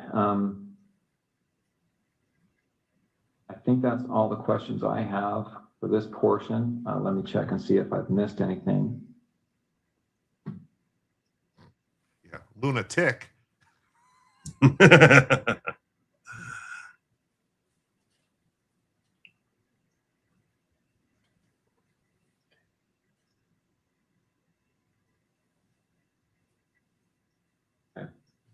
The Dremel that you talked about, you said he had asked for that, is that right? Mm-hmm. And had he told you it was to inscribe bullets? Yeah. And so did you have a Dremel then? Yeah. Okay. It was in our, like, our apartment, we had a section where we kept all our, like, random tools for household stuff in our, like, lower basement level pantry. So, yeah. Okay. And did you give that to him or tell him where it was? I just told him where it was, yeah. Yeah. So. Okay, I'm going to go ahead and end the recording for the 1102 purposes. The multiple confessions corroborated by all the forensic evidence is just the forensic evidence, the video of him being there, his car being there, the DNA, the fingerprints, and he's going down. And all these people who had the audacity to claim he was never there or never had anything to do with this look like idiots today, with all these confessions being confirmed. So, I do also want to start talking to y'all about some of the lawyers in this case and things that got me upset. The lawyers? Yeah, I mean, Twiggs ordered the head slept well when he was killed. Yeah, I don't know if he maybe I don't know. I don't think he was sleeping. I don't think that was true. He'd sort of be amped up. Like, none of it makes sense. He'd either be amped up or he'd be like, irate. Like, he wouldn't, or he'd be like terrified with worry. Like, so you don't know if he's being arrested. You don't know if he's being, if he's been caught. You'd be on top of this. He didn't. That's what I'm saying. That's why I think that. Put yourself in this situation, okay? How do you know he made it out of there alive? Assuming someone you really cared about confessed to you that they just did something that the entire world is now looking for him, you wouldn't be sitting there scouring the news trying to figure out how you deal with the situation. You wouldn't be personally. Yeah, I would be trying to figure out if I am anyway going to be implicated in this. If I had no knowledge of it beforehand, I'd be like, whoa, like, don't call me anymore. Fuck you. Yeah. Yeah. Honestly. Well, because Yeah. Yeah, I'm not going down for your idiot. You're insane. Whoa. You did what? Have a nice day. Don't come back. Are here. you insane? Yeah, leave me alone. Yeah. You might even turn him in, right? I'm not going that far, but. And then this is why after today, people were basically saying he's done. And that he regrets doing it. So you put him on the stand. This is no longer a text message chain. This is a first-person witness. Yeah, so this goes to the fact that Twiggs is authenticating all of this stuff. But let's remember an interceding fact there. He doesn't have the gun. And that's even in the text messages. He starts telling Twiggs in the text things to the effect of, I don't know what I'm going to do if I don't get this gun. Uh-oh, I don't have it. I can't go back. The cops are lingering in the area. So now it's the next day. His mind clears a little bit. And now he's got to talk to Twiggs, who's looking at him, I suspect, in a very disappointed way, looking at him like, what on earth did you do here? But he also knows the cops got the gun. He's going to know there's DNA on the gun. Apparently, he didn't wear gloves. And, look, he knows at that point that he's likely cooked. There was already a tremendous furor around the case. And so I think that realistically, he had some morning after regrets here. And it just goes to the fact that the evidence is so strong. The other thing is when you're taking a shot like that, presumably your cheek would be on the gun, right? Yeah. So you have to wipe that DNA off also. It's not just their fingerprints and your fingers on the trigger and stuff, but you have to do a real thorough cleaning of the gun. That's the thing. A gun that old, that's been used by all his family all these years, cleaned and stuff. There's probably DNA of his family all over that gun, inside the bolt, inside the safety, in the trigger guard. They said there were four different prints on the 4 different DNA on the gun, and they said that gun that was like 1 trillion to 1, that he was one of the contributing factors. Like there was to say that he was not. It was 1 trillion to 1 that he was not one of the contributing factors. Like if you add him in, it's 1 trillion times more likely that you would get that DNA sequence than if he's not in there. So that was that. And they said there was multiple DNA on it. Also, the screwdriver. Where they could catch him up in lies, Joe, would be if there's postings by him in the past saying things on Reddit or Discord or anything about Charlie Kirk, about politics, because then that says what he just said was lies. That I never talked about politics. I don't know nothing about Charlie Kirk. Right.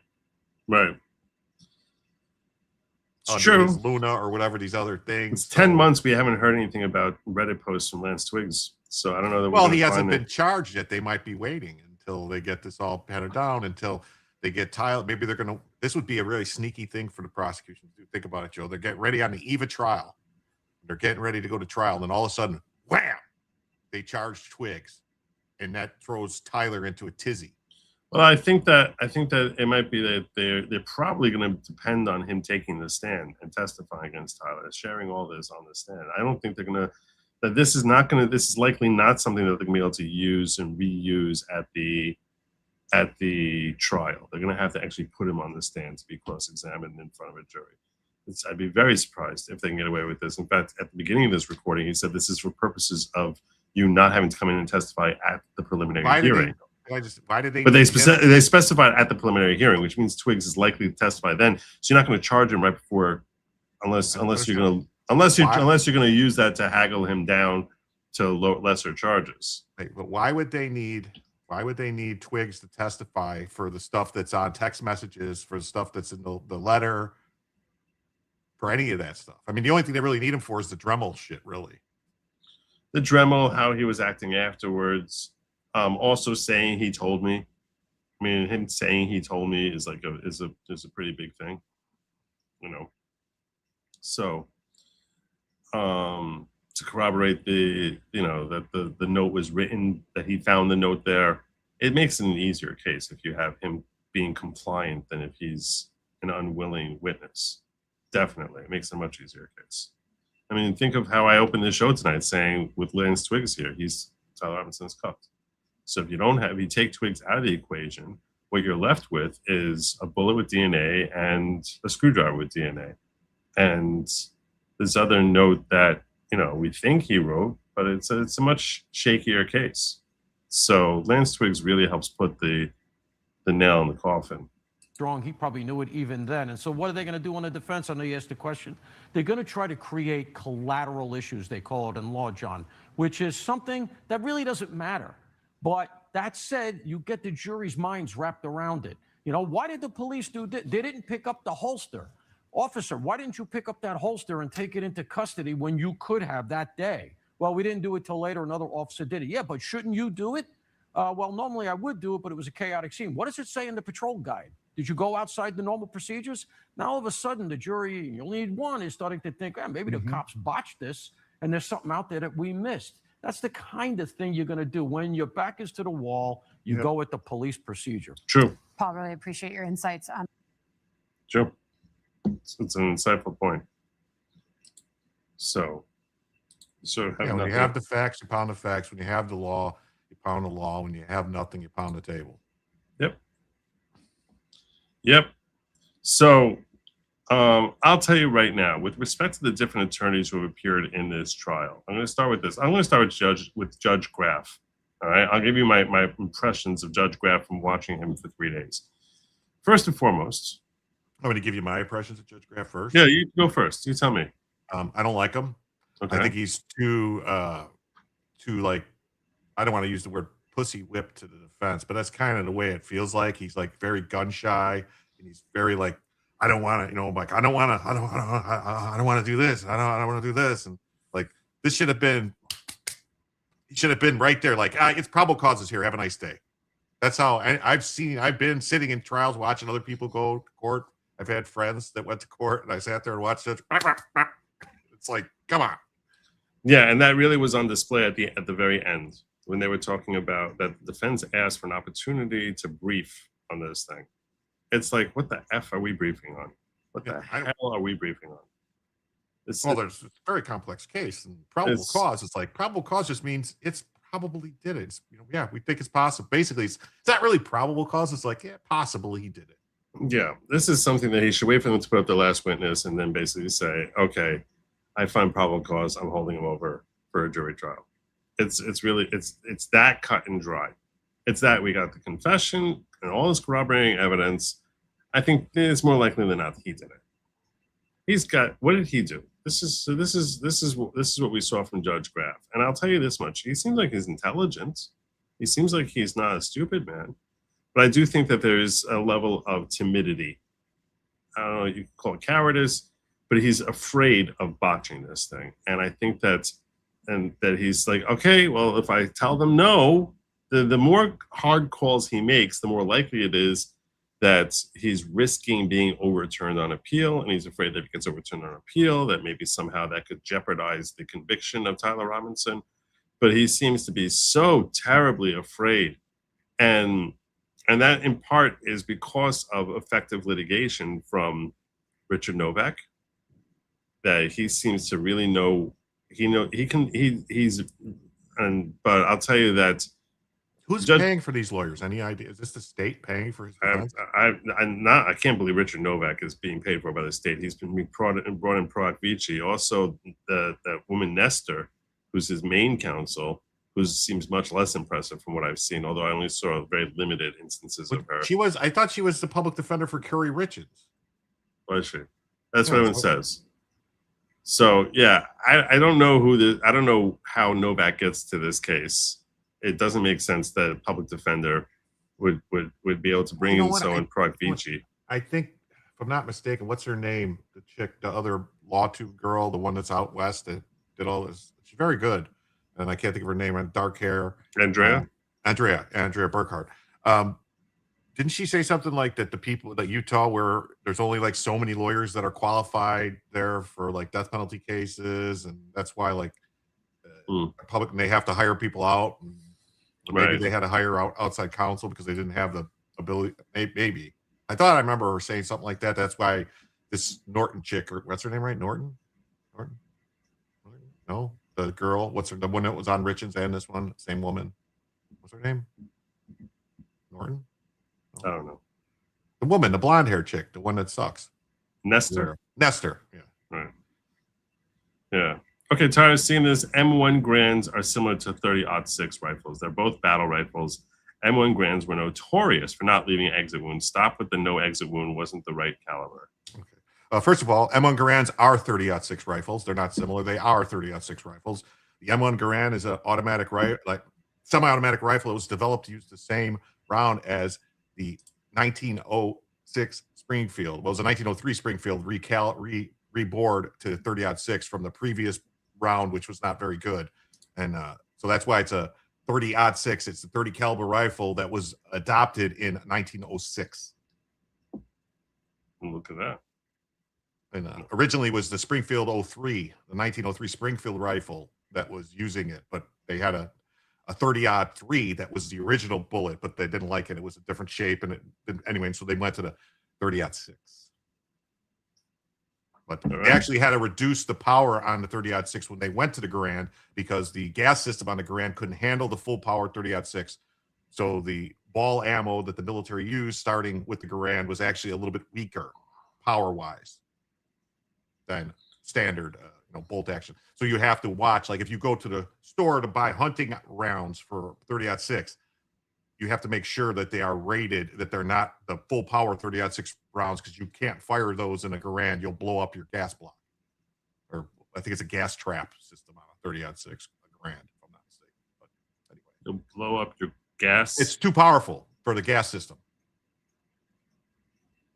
The bullet is too powerful. No, the gas, the pressure of the bullet. It's the same size bullet and everything. It just has less gunpowder in it. So it has less pressure. It doesn't travel as fast. Uh-huh. Okay. And because of the way that the action that pulls, it has like a tap thing that spends the gas, hits the bolt, makes the bolt come back, open up. It's all automatic on the Garand, and not on the rifle he used. He used a hunting rifle. It was a bolt action hunting rifle. What type of rifle did he use? He was I think it was like a Mauser action rifle. Mauser action, which is very common. Uh-huh. And they said it was a bolt action rifle. So that's when you pull back and then you fire. Each one. Each shot you have to pull back and then fire. Yeah. So I just wanted to share with you some of my thoughts about these lawyers.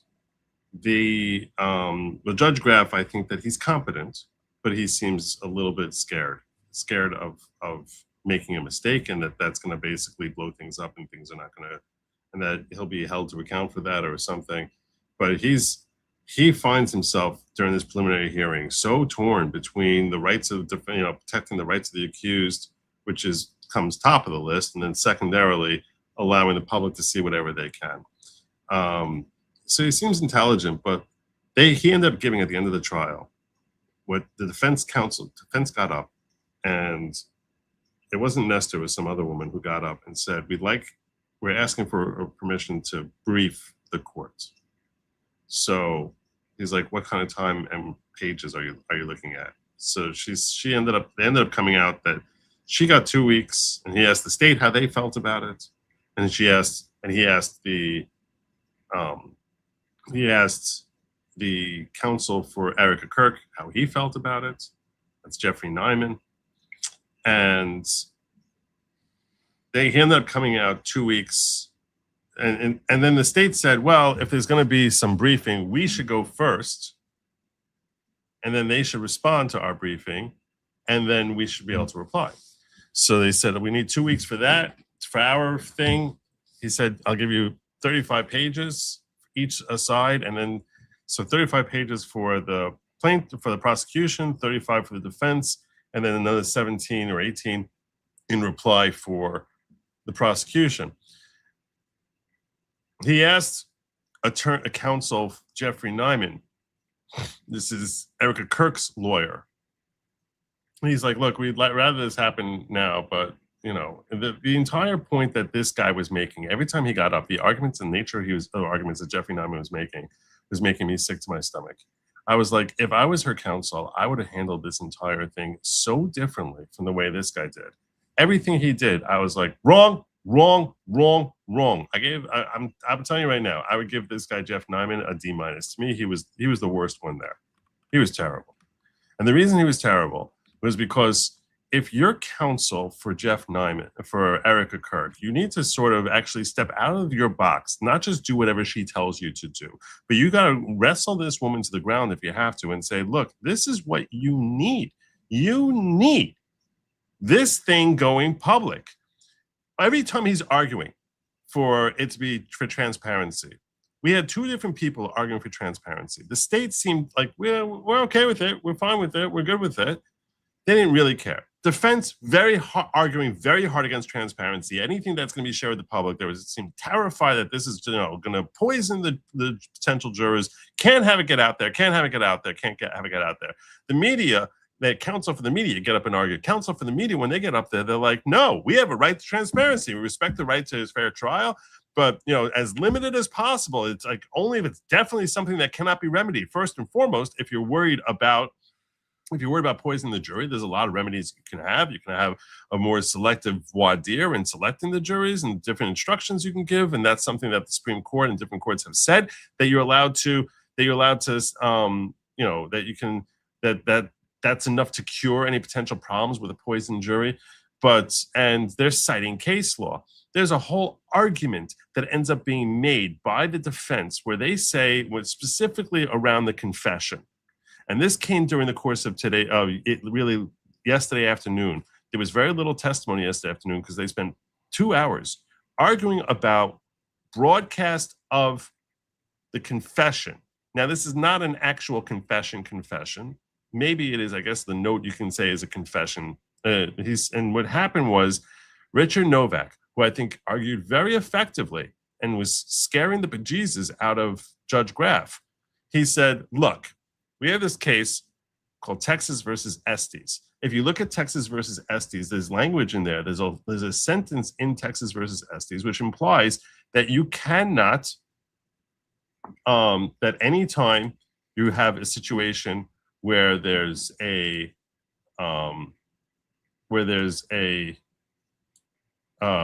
confession, that you cannot televise. In fact, I actually have it right here. Where is it? This is from Estes versus Texas, 1965 case that says, in Rideau versus Louisiana, this court constructed a rule that the televising of a defendant in the act of confessing to a crime was inherently invalid under the Due Process Clause of the 14th Amendment, even without a showing of prejudice or a demonstration of the nexus between the televised confession and the trial. It's prejudicial. Why would they say such a thing? Well, first and foremost, if you look at Rideau, which is this case over here, they cite to page 729 of Rideau. So if you look at this page over here, what they said is, second, I agree fully with the court that one is deprived of due process law when he's tried in an environment so permeated with hostility that judicial proceedings cannot but hollow a formality.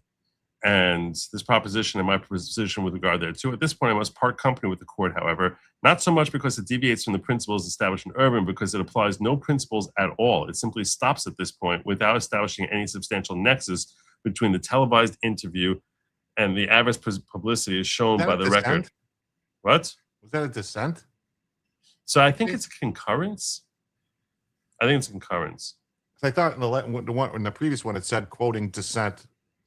Is that what it says? Go back to the one before where it says. Oh, you're right. It was the dissenting opinion. So yeah, I appreciate that. Thank you. You're right. It was a dissenting opinion. So why in Estes v. Texas they're quoting this dissenting opinion? I don't know. This is not the main holding of Estes versus Texas. This is just one thing, and it's pretty much a throwaway line here in setting up. But they say it's like as if this is a well-established rule. So Richard Novak for defense counsel, he said, I anticipate that the state is going to claim that here in this portion of the video, that this serves as a confession by Tyler Robinson.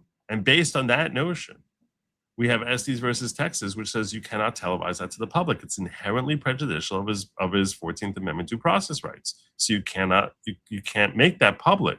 If you want to show it, if the judge to consider it, okay, but to air it to the public, we don't want that to happen. And the Supreme Court says you cannot allow it to happen.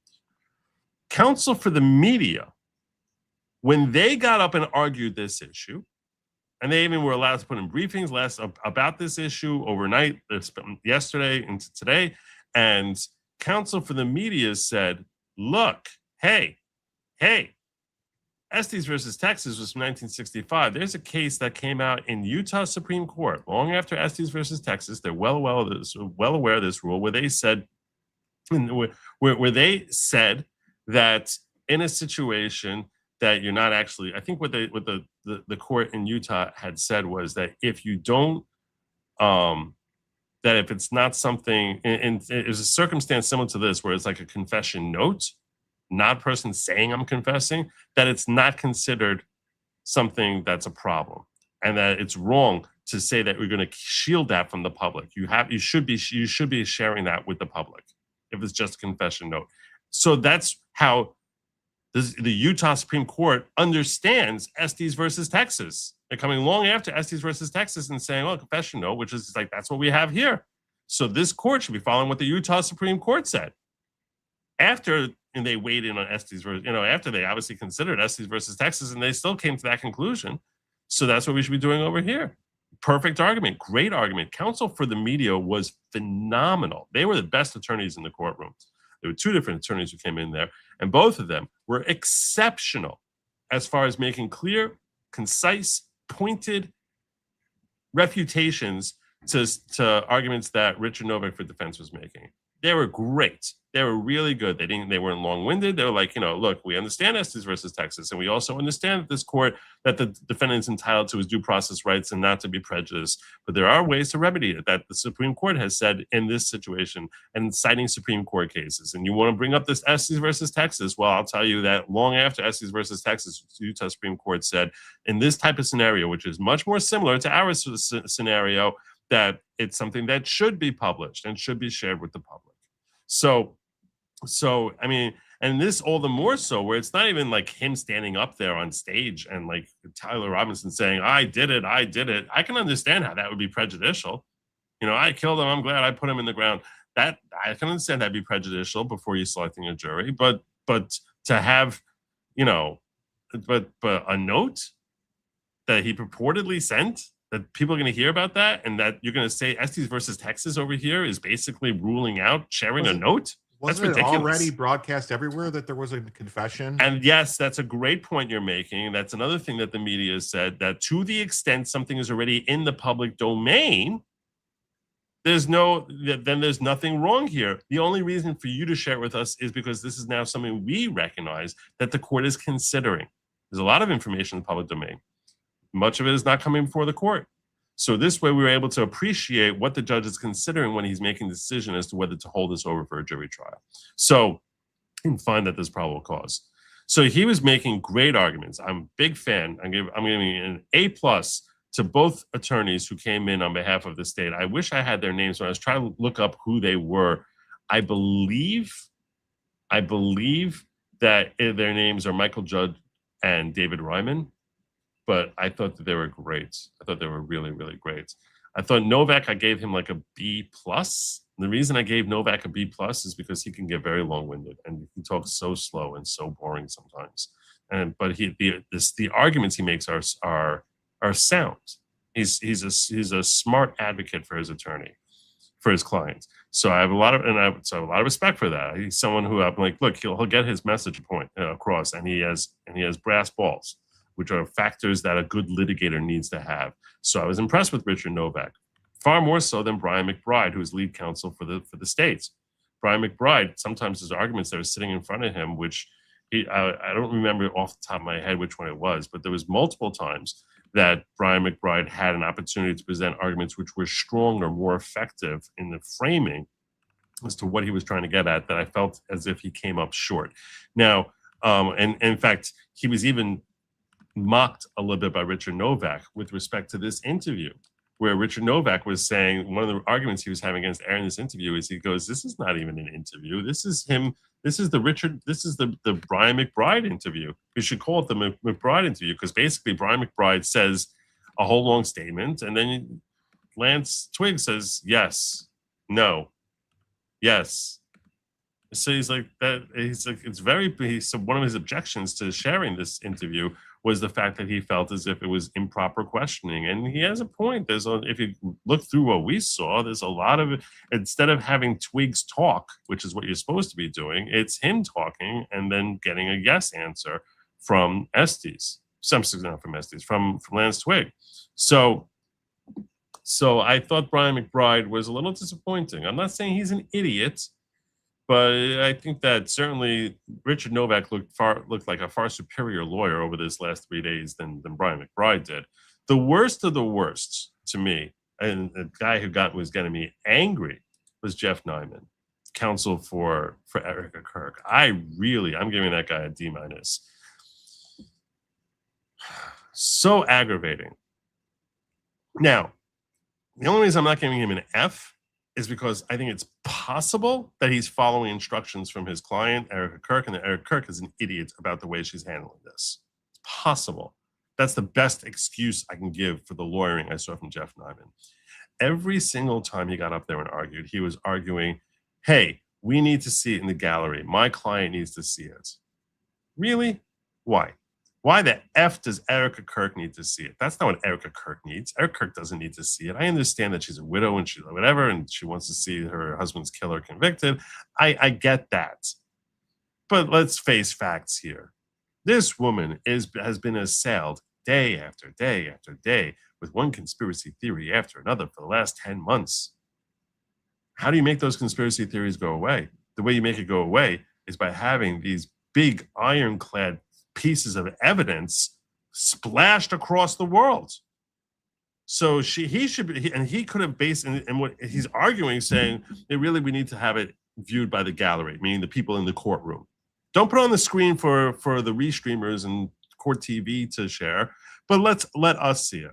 Why? Why is that your point? That should never be your point. Your point, time and time and time again, has to be this woman is a widow raising two of the victim's children on her own, trying to keep his company afloat, his mission afloat, dedicating herself and her life to try and preserve this, being assailed by one person after another, coming up with one damn stinking conspiracy theory after another, and the idea that the actual killer here should live for another year with the protections of all these conspiracy theorists saying he's not the one, it's not Tyler Robinson who did it, despite all this evidence that the court's going to consider, but the public's never going to see, is leaving her in a very, very unfair position where she basically can't even show the world and say, hey, look at day 4 of the preliminary hearing where you see this bombshell evidence. And we can't, and she can't be protected by that, be protected from all these empty mouth accusers, from the lunatics who are trying to come up with one stupid theory after another, that Tyler Robinson wasn't there, there's someone on a different roof, there's a holster on the ground there's a bullet on some other roof, and that tells her that she's got to live with this idiocy, and you're not going to let her get shielded by letting her say, hey, look, here's the stinking confession this guy wrote that his boyfriend said, hey, he left me this confession. You're not going to give her that? That everyone can pull up a clip? The next time someone says, oh, yeah, we all know that Tyler Robinson was set up, you'll be like, here, boom. Here's your 40-second clip of Tyler Robinson apologizing to his boyfriend for killing my husband. Like, that's what she needs. She needs the world to see the evidence, not for her to see the evidence. Jeff Nyman never made that point ever. Not once. Not once. And then, make matters worse, when the defense counsel comes up with this unusual request, it's not something that's automatically given. Unusual request of saying, we don't just want to have closing arguments, we want to have a briefing, and we want to be able to write a brief. Why? This is like an open and shut freaking case. You got confessions corroborated by tons of evidence. And you're telling me you need to have 6 weeks to sit here when the entire thing your defense has put up here is, and this is what the defense counsel came up with. This is, I'm going to attack Mr. Burt, who is for the defense counsel. Look, he's doing his job, so maybe it's not his fault. But the nature of the defense, what witnesses were they pulled up here? So far, we've seen 2 witnesses. Both of them are government agents. One of them works in DNA. The other works in firearms. And the entire line of questioning that we saw, the entire stinking line is, when you're writing this report, you can't say definitely it's the DNA. You can't. It's not real. You don't know for sure it's his that it's his DNA. It's not quite as positive. Okay, fine. I'm not a trillion to one sure. I'm 100 to 1 short. Even if it's as low as 30 to 1. Is that probable cause? Yeah, it's probable cause. It's 30 to 1. That's much more likely than not that it's him. So the whole nature of the line of questioning was stupid. Never should have been allowed by Judge Graff, because that's a level. How close are we to guilt beyond a reasonable doubt? That's not what you should be. You should be like, is this helping me decide more likely or less likely, or am I 1,000% sure it was him? No one cares about that. We just cares like, do we think it's probably him? And this defense counsel, Burt, is basically saying, oh, you're not positive. You're not positive it's him. Might not be him. Might not be. That's not helping in a preliminary hearing. It's just you got to get to 50.1%. Doesn't make any sense. So now you're going to have a whole briefing schedule, which they said, okay, 2 weeks from now. So that puts us at July 24th. And then we're going to have another 2 weeks from there, which is going to put us into August 8th. And then another weekend, another 2 weeks after that. And next thing you know, we're going to have oral arguments on this on September 4th or something like that. We're 2 months from now, we're going to have oral arguments. And then the judge is going to have to write a lengthy decision on this whole thing. So instead of us having a decision of holding him over for trial, which could come as soon as tomorrow, if not next week, we are not going to get a decision pushing forward a trial until the earliest after Labor Day. You are Jeff Nyman. You're counsel for Erica Kirk. You need this thing tried yesterday. And you just let them just bake in an extra 2 months? Because when he's asked, how do you feel about this briefing schedule? He's like, look, we'd rather you not, but whatever the court feels it needs to do, it's okay. No, that's your moment to shine. You get up there and you say, hell no, there's nothing to think about here. I understand the judge wants to have proper due process and respect the rights of the accused and give him every opportunity to defend himself in this preliminary hearing. We have a confession. We have multiple confessions. We have a written confession. We have text message confession and admissions. We have him talking to his boyfriend and saying, hey, I did it. His boyfriend saying that afterwards he's pacing around. He had inside information as to what's written on the bullets that are found at the crime scene that he himself carved. And then texting his boyfriend saying, if they find those messages I left on the bullets and that gun, I think I'm gonna have a stroke if I see that read on Fox News. So you tell me how does he have this unless he's the killer? We all know he did it. We all know that he, at the very, very least, he probably did it. You now need to waste 2 months with briefing? A briefing on what? On these stupid issues that Mr. Burt is raising? That Mr. Burt has like concerns that maybe we're not 1,000% sure it was him. Maybe we're only 97% sure. That's well beyond probable cause.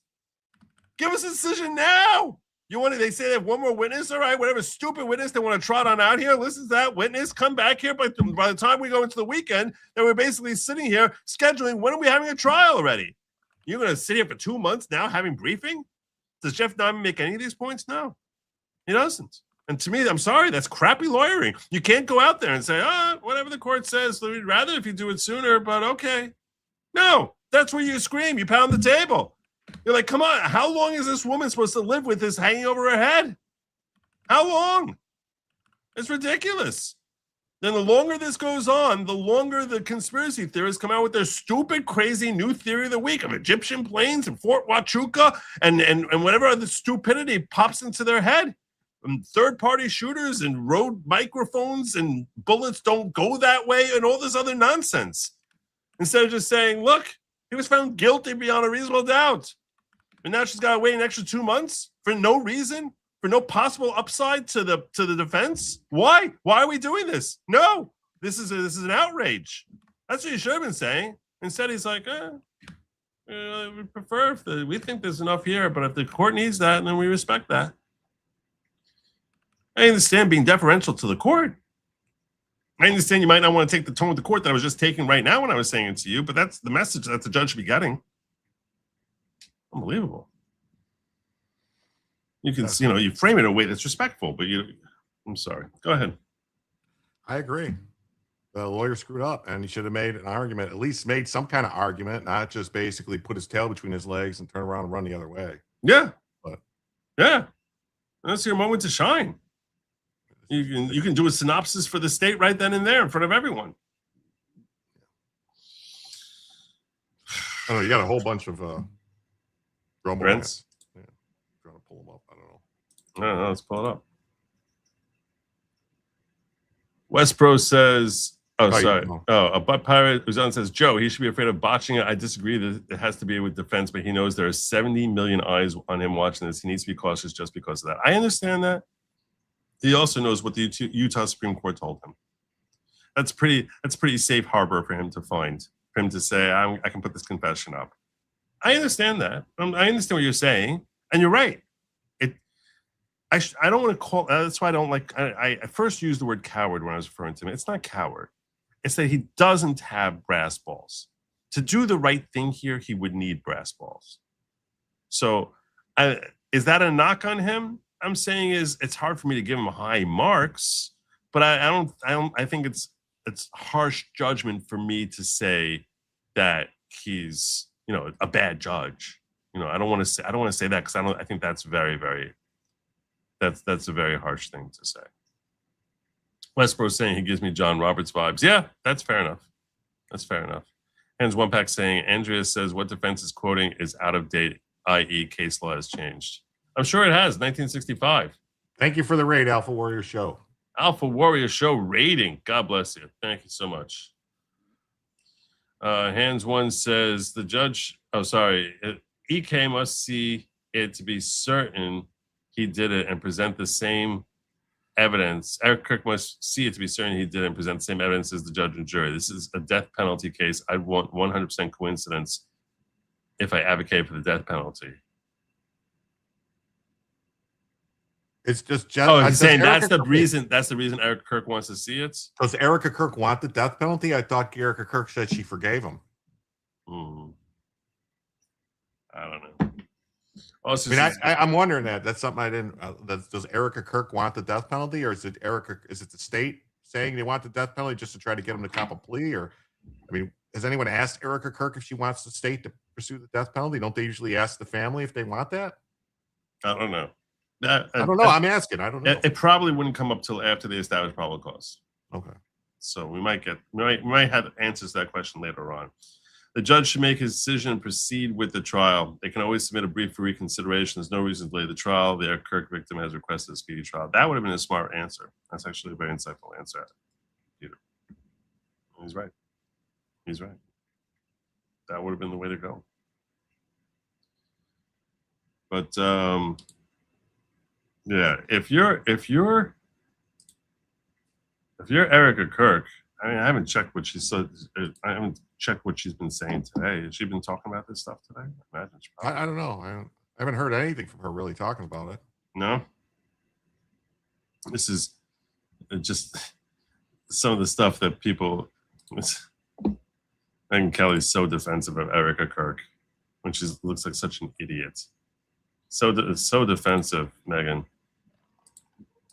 I've seen some insane things on the internet, mostly championed by Candace Owens, that it is so loony tinfoil hat out there. And I think that's hard on the victim's family. So I also want to commend the prosecution for going through this, even though it's 5 days, because it really does change the public discourse on it. We're about to separate those that are open-minded to other defense theories from the actual lunatics. And that's a great point. You should be open-minded to defense theories. I don't have a problem with that. But if you're being open-minded to it, you also have to be fair and not just jump in that's what happened. Yeah, what if the defense said it was aliens? Fucking an alien spaceship came down and exploded Charlie Kirk with a phaser ray rifle that no one could see. And they went back in time and put Tyler Robinson on the roof. And he was, and because him and his boyfriend were in the probing, so the aliens knew they could get him and put him on the roof, and no one would question their damage to their anal cavities. I mean, who's going to believe that? Everyone knows the last thing you want is a damaged anal cavity. Everyone knows that that's the last thing the aliens want. Aliens do not want damaged anal cavities. I don't agree with Candace's theory of this case, but I have to say, I genuinely believe she was traumatized by watching her friend die. I don't believe they're friends. How's that? I think she's fucking lying. I think Charlie hated her fucking guts. Yeah. I can relate to it. I think that she was basking in being the friend who everyone feels bad for. And I think she's in earnest. And I think she distrusts authority. I don't agree with her again, Matt, but I just like, and I know people have very strong feelings about her. Because she's because she's getting fat and wealthy doing this. Because she said, if Erica asks me to stop, I will, but then she keeps going. I mean, she said, Erica asked me to stop, I'll do it. Well, then that's why she needs to bury Turning Point USA. That's why she needs to claim that Erica Kirk is behind this. She's acting in earnest. Come on, Megan. I think she's in her own search for what she believes happened here. And she has zero trust. No, she's in whatever is getting her clicks. Just in official words on anything. When you're coming up with one loony theory after another and getting rich off of it, to say that she's acting in earnest, I'm sorry, that's a bad faith statement, Megan. It does make sense. Zero. Yeah. I'm not quite that cynical. She's making it harder for Erica Kirk and the entire Kirk family. She's also making things harder on the prosecution. And look, I don't know her. I've never appeared in front of her. I got nothing against her. I got no axe to grind. But she is making things harder for the good guys on this. And Erica Kirk asked her to stop with the stuff, and she said she would. And then Erica Kirk asked her, I think, twice, and she's continued. She's quadrupled down on it, and she sounds insane to me. And again, I don't know her. I would debate her anytime on some of this stuff because it's insane. Like Israel didn't kill Charlie Kirk. Sorry, they just didn't. This is a murder case. It's a death penalty case. This is what they look like. This is what killers sound like. This is how these things actually occur in reality. I mean, if we're going to go down this lane, then we can go down this lane because it was Andrew Colvett of Turning Point who turned over to the FBI Charlie's criticisms of his Jewish donors and his threats to leave the pro-Israel cause. He turned over everything. He turned over all the communications. So yeah, he didn't go, oh no, here's this stuff about the Jews. No, he said, here's all our fucking communications. Yeah. That's what happened. Yeah. Charlie Kirk made those statements on September 7th or 8th. On September 5th. So that's the first everyone knew that he was getting angry at the pro-Israel lobby. 3 days earlier, you had this lunatic Tyler Robinson telling people look for big stuff. On September 5th, he's saying look for big stuff when Charlie Kirk shows up. So at the time on September 5th when he said that, the pro-Israel lobby had every motive to try and track this guy down and stop him because they looked at Charlie as their best friend. So how does the timing work out here that they went back in time and got this guy right on September 5th, that they learned Charlie saying something terrible on September 8th, and go back in time and have Tyler Robinson making these statements on September 5th? Because on September 5th, they had no motive. That's my point. I told you time travel was involved. Yeah, there was time travel. Aliens. Megyn Kelly, this is just ridiculous, retarded theories. Right before he was murdered. That was Turning Point. And I love Andrew Colvett. And he did that because he's an honest guy. And he said, you know what? They should investigate everything. He gave over everything. They should investigate who else had an axe to grind with Charlie and who else might be motivated. What about all the people who hate Israel and didn't like, because, he's widely regarded as staunchest ally. You don't hear any theories about all the Arabs who hate Israel. Maybe they wanted him taken out. Why don't we see a single theory like that? I understand that maybe a day or two before he felt like he was angry at some Jewish donors purportedly. Okay, but that's not something everyone knew. Did you know that? No one knew that. People saw that, it was in a tight circle of people knew that, but the rest of the world all thought that he's Israel's biggest fans. They don't have a motive that was building for years and years. But we don't hear any theories like that come out of Candace Owens. Why is that? He's not some conspiracy. Even when it's an Egyptian plane. No, Egyptian planes, that's Jews. Of course. Why? Why would you think Egyptian planes who are Arabs don't like Charlie Kirk for all his love of Israel? Wouldn't that make more sense? No. Theorist. Why? I was told this myself, and it's now been reported by her and others, that there were at least 11. There's a difference in 11 versus 14 Israel-only cell phones on the campus of UVU that day. Like, not from Israeli citizens. In other words, open accounts opened in Israel. And the NSA knew that shit within 2 minutes because they locked those scenes down and they can tell you exactly what cell phones were. So on wait, scene. hold on. So Not there was be thousands of saying people there, and there was 11 Israeli citizens. So that means it was Israel. Oh. Yeah, that's what it means. Wow. For anybody else, you're not allowed to ask that question. No one's saying you're not allowed to ask that question. We just think you're stupid for zeroing in there.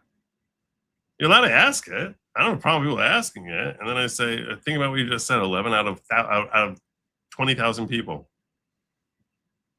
Okay. It's like, it's dumb. And when you ask the question and you get an answer of like, well, how would Tyler know on September 5th to send that message before Jews even have the pro-Israel lobby has a reason to take him out? So tell us that. That's what I'm saying when you sort of want to jump so hard into conspiracy theory that you rule out anything but your stupid conspiracy theory. You're not willing to listen to reason, which is that's when you start going from like someone who's fairly reasonably asking questions to acting a fool.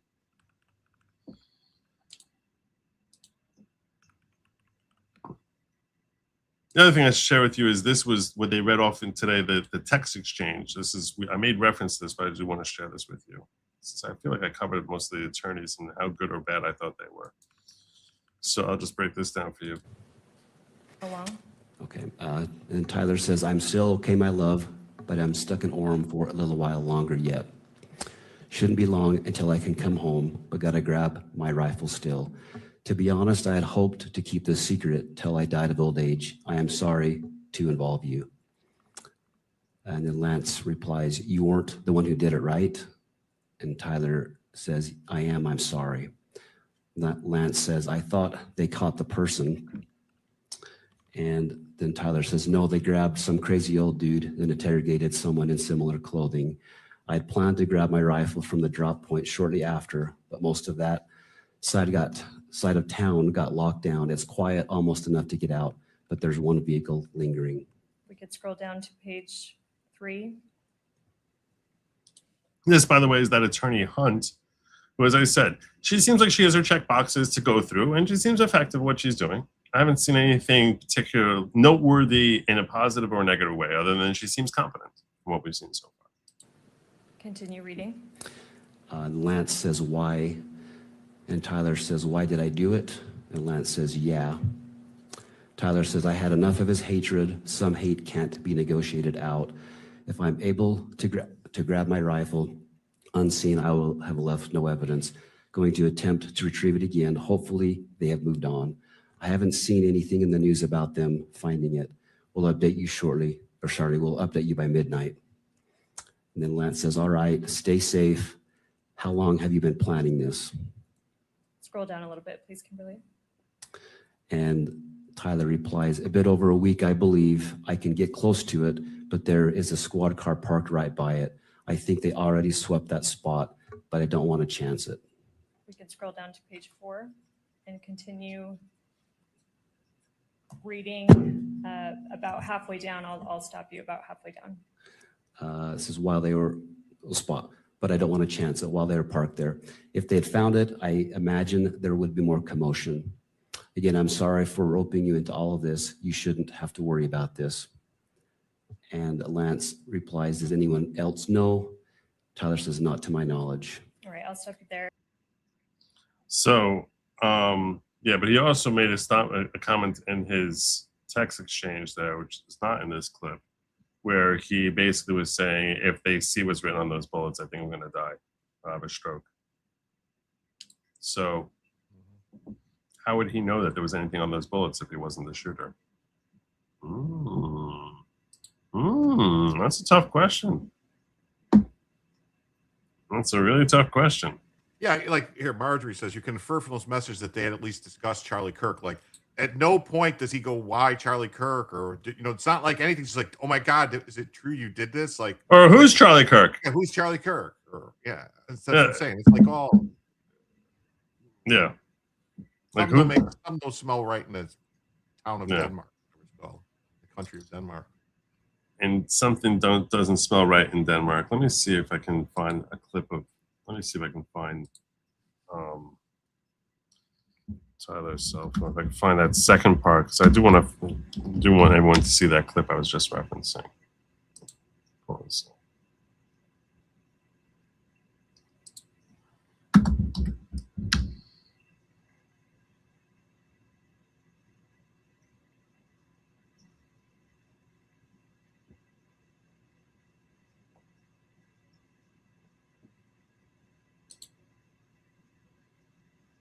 This is the note that flashed up on screen for like a second and was caught by the public. So, which he said, if you're reading this per my text, then I'm so sorry. In fact, I'll make myself smaller so you can, I'll make us smaller so you can see it better. If you're reading this per my text, then I'm so sorry. I left the house this morning on a mission and set on auto text. I'm likely dead or facing a lengthy prison sentence. I had the opportunity to take out Charlie Kirk and I took it. I don't know if I will have succeeded, but I would hope to make it home to you. That's what that was. Was it saying down further? I can't see it. We couldn't see that. That wasn't on the screen. So, and this, yeah. So that was one thing that this was when the court was in his interview also. When the court was reading through the text exchange. So I don't want to review second time. Oh, he did burn the letter, right? He burned it, but he took a picture. Well, I would charge him with destruction of property, with destruction of evidence. Right there. He's an accessory after the fact. He destroyed evidence to try to cover the tracks. Welcome. Get him. Here's more of the cell phone text exchange. That starts with guess. Okay. Tyler says, guess I'm just sitting in my car watching reels for another hour, hoping this guy fucks off. And continue. And Lance says, are you okay still? And Tyler says, yes, check and spot again now. Will. Sorry, now we're on page 6. Continue reading. We'll update soon. He continues, the squad car was moved further away enough that I should be able to move in. I backed off because I thought I heard footsteps, maybe a foot patrol, but the crickets here are so fucking loud. Gonna see if the road closer to campus is open so I can drive past and check shit out. Probably still closed off though. Getting worried, hard to know for sure, but I'm not finding my rifle. Could be in the wrong spot. Lance says, do you think they found it? And Tyler says, dunno, they haven't published anything if they have. And then Lance says, why did you leave it behind? Oh, sorry, Kimberly, if you could scroll down. Originally. Also, does it have a serial number? We could scroll to page 7. And I'll continue reading. I'll stop you on this page in a little bit. Okay. So Tyler continues, IDEK, if I had a serial number, but it wouldn't trace to me, I worry about prints. I had to leave it in a bush where I changed outfits, didn't have the ability or time to bring it with. And stop there, please. And then if we could go to the next page, page 8. And if you could start at the top. Okay, so Lance says, was your change of clothes there or was that also gone? Or did you bring those with you originally? Anyway, you could replace the gun or would he notice? Then Tyler says, only thing I left was the rifle wrapped in a towel. I'll bet that canine sniffed it out. Little snitching bastard. Replace it unlikely. I don't fully know what the gun was because it was old as shit and Gramps did some modifying. There was a 4-digit serial on it. God only knows who it's registered to. Hopefully some dead guy who gave it to Grandpa. And he continues, remember how I was engraving bullets? The fucking messages are mostly a big meme. If I see notices bulge UWU on Fox News, I might have a stroke. How would he know about any of this if it wasn't his gun? How would he know about this? He sent these text messages on September 10th. We didn't know about this then. No one knew about this. And then continue. I'll stop you in a moment. He says, all right, I'm going to have to leave it. That really fucking sucks. Let me stop you there. And then if we could go on to the next page, page 9. And do you see the first blue message we see on page 9? Can you start there? Yes. So Lance says, do you need it for hunting? And Tyler says, no, my dad wanted to use a high caliber for the rifle hunt. Judging from today, I say Gramps' gun does just fine. IDK. I think that was a 2K scope. Lance says, geez. And then Tyler says, OMW home 3.5 hours. Lance says, drive safe. And then Tyler says, delete this exchange. And I'll stop you right there. And then, sorry, we're on page 9. If we can scroll. So there you go, which obviously he didn't delete the exchange. So bottom line here is, as I've gone through all this. Did Tyler delete the exchange off his phone? Probably. I'm wondering. I'm saying if he didn't, that's all the evidence I would need that this was all set up to get his boyfriend off. Well, why wouldn't he delete it and then? Because he wants to make sure that they see that he's deleted it. You know what I mean? Like he didn't delete it. You know what I'm saying? Well, if he deleted it, then they still would be able to get it from Twig's phone. So correct. That would be a better way of selling it. I don't know. Anyway, so he I did think delete it. That's proof too. I don't think either way, it's proof that he's a liar. Either way. Anyway, it's further proof. I could sell this either way. You got it. All right. Well, that's what I got for you all tonight. I am not going to be streaming on Saturday night. I'm hopefully going to be streaming on Sunday. I'm going to ask people. Sunday. Where can people find you? People can find me on the corner with a cup, standing there asking for nickels. So I can get some Frankfurters. Okay. Or Jim Tells You on YouTube, Rumble, Twitch, Kick, Instagram. Is link in the description? It could be. It could be. Maybe. It is. It could be in the description. Yeah. So, yeah, make sure that you check out Jim Tells You because he's awesome and based and badass and knows tons about guns that I'll never know.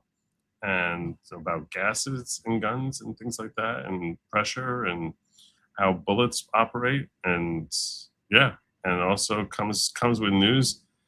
I'll tell you one thing. You know, even though we didn't hit our goal tonight, unfortunately. You sure we didn't? Pretty sure we did. We did not hit our goal. But I'll tell you that this one thing just this blew me away. This story here, and this is not one. I don't know if Jim gave me this one or not. But I didn't really go through everything that Jim gave me because he gave me 25 stories. But this one really blew me away. You have to just see this. Okay. Oh, this is a blonde chick named Jamie Carney. Yeah, she moved away from the US. I don't know if that's a man or a woman now. I'm starting to wonder. Is this like? That's not the real name. This is someone making fun of her. Me those Arabic words like marshmallow and habitat. Oh my god, are you stupid? Do you mean habibti and mashallah? I think she made that to basically. Life looked at us, laughed, and said, "Yeah, they need each other." And honestly, it was right. Because somehow you showed up at the exact moment I didn't even realize I needed someone. Yeah. So there you go. Isn't that a beautiful thing? Yeah, Watching that couple. She hates America. She's American. She moved to Ireland to get away from America. She hates America. She hates ICE. She believes that there's a genocide in Palestine. And so she started dating a Palestinian refugee who killed her. Yeah. Left her beaten, dead body. Anti-ICE Free Palestine activist who moved to Ireland to be with her Muslim migrant boyfriend found beaten to death allegedly by him in her home. I shouldn't laugh. Supposedly there's a 14-year-old daughter. I haven't heard. That's what makes it sad. I'm saying, but where's the daughter? They didn't say anything. I couldn't play find anywhere stupid games. That deluded fool, Jamie Carney, strutted around calling herself the good American while spitting venom at ICE agents, gobbling up every toxic lie from left-wing propagandists, cosplaying as a pro-Palestinian activist, and bragging about dating a Muslim. Now she's a dead American, being death by her own in her own home in Ireland by the very kind of third world invaders she championed. Her teen daughter left without a mother. That's sad. That's generally sad. Let her murder be a warning to every self-righteous, good American, every virtue-signaling white activist woman across the West. Your suicidal fantasy that flooding our countries with third world masses equals multicultural enrichment is just brain-dead stupidity. It's lethal. Or supports ICE. Any man that has joined ICE, wants to join ICE, or supports ICE. This is where she started. In any way, has also never made a woman finish. The Venn diagram is a complete circle. And if you think you have, they lied. So it would be over fast. We have some huge breaking news right now. We have some big news right now. She made this video to show how she changed. Yeah, we have some terrible breaking news coming. We have some really big news tonight, and we have another terrible breaking news up. We have some scary news. We have some big news right now, but we have a devastating update regarding. But mama, I'm in love with a criminal. And this That's how she basically broke the news. Yeah, and now she's dead. Beaten to death. Surprise. Probably surprise. talked back. Yeah. Or maybe she burnt the food. Who knows? Who knows? Yeah. Crazy world. Crazy, crazy world. But I guess God's got a sense of humor. Anyway, I thank you all for joining me. Make sure that you sub up to Jim Tells You. Maybe he'll actually send me his link so I can actually. I put it in the chat. I'll put it. Sorry. Did you? Sorry. Did did you? I did. I But didn't put it in the did private ya? chat. I didn't put it in the private chat. Okay. But, All right. yeah, I'm trying to get when I get to 10,000 subscribers, people. Listen, 24-hour stream. Ooh. I promise. I don't know what we'll talk about for 24 hours. I don't know what you're going to talk about for 24 hours either. But we'll figure it out. You might watch my dog sleep for 8 to 10 hours. I don't know. Well, I'm giving you the link over here. Thank you.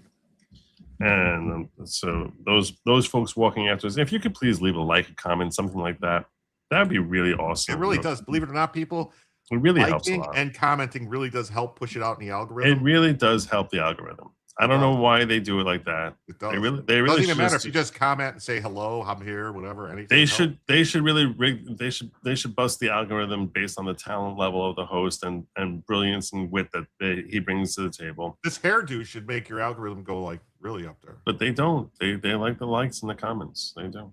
So anyway, I thank you all for joining me. I look forward to seeing you, God willing. Hopefully, like I said, I expect you back here on Sunday night. I might be streaming the last. It's supposed to be one witness tomorrow, so I might be streaming that. I'm not sure. We didn't even talk about that. So they claim that's going to be one short witness. Let's take a wager, Joe. How long do you think this witness is going to be? No, I think it'll be an hour. I really It'll be an don't. hour? I don't think it's gonna be very long. So I might be streaming that. There's a good chance I'll stream it. I thought they were doing a rope-a-dope. Like, oh, it should only be about 2 hours, maybe. Yeah, I saw that. I did see that I'm hoping it's gonna be just an hour. Anyway, lab meat was never meant for you. It's meant for they, them. Do not eat the bugs. Good night and Godspeed.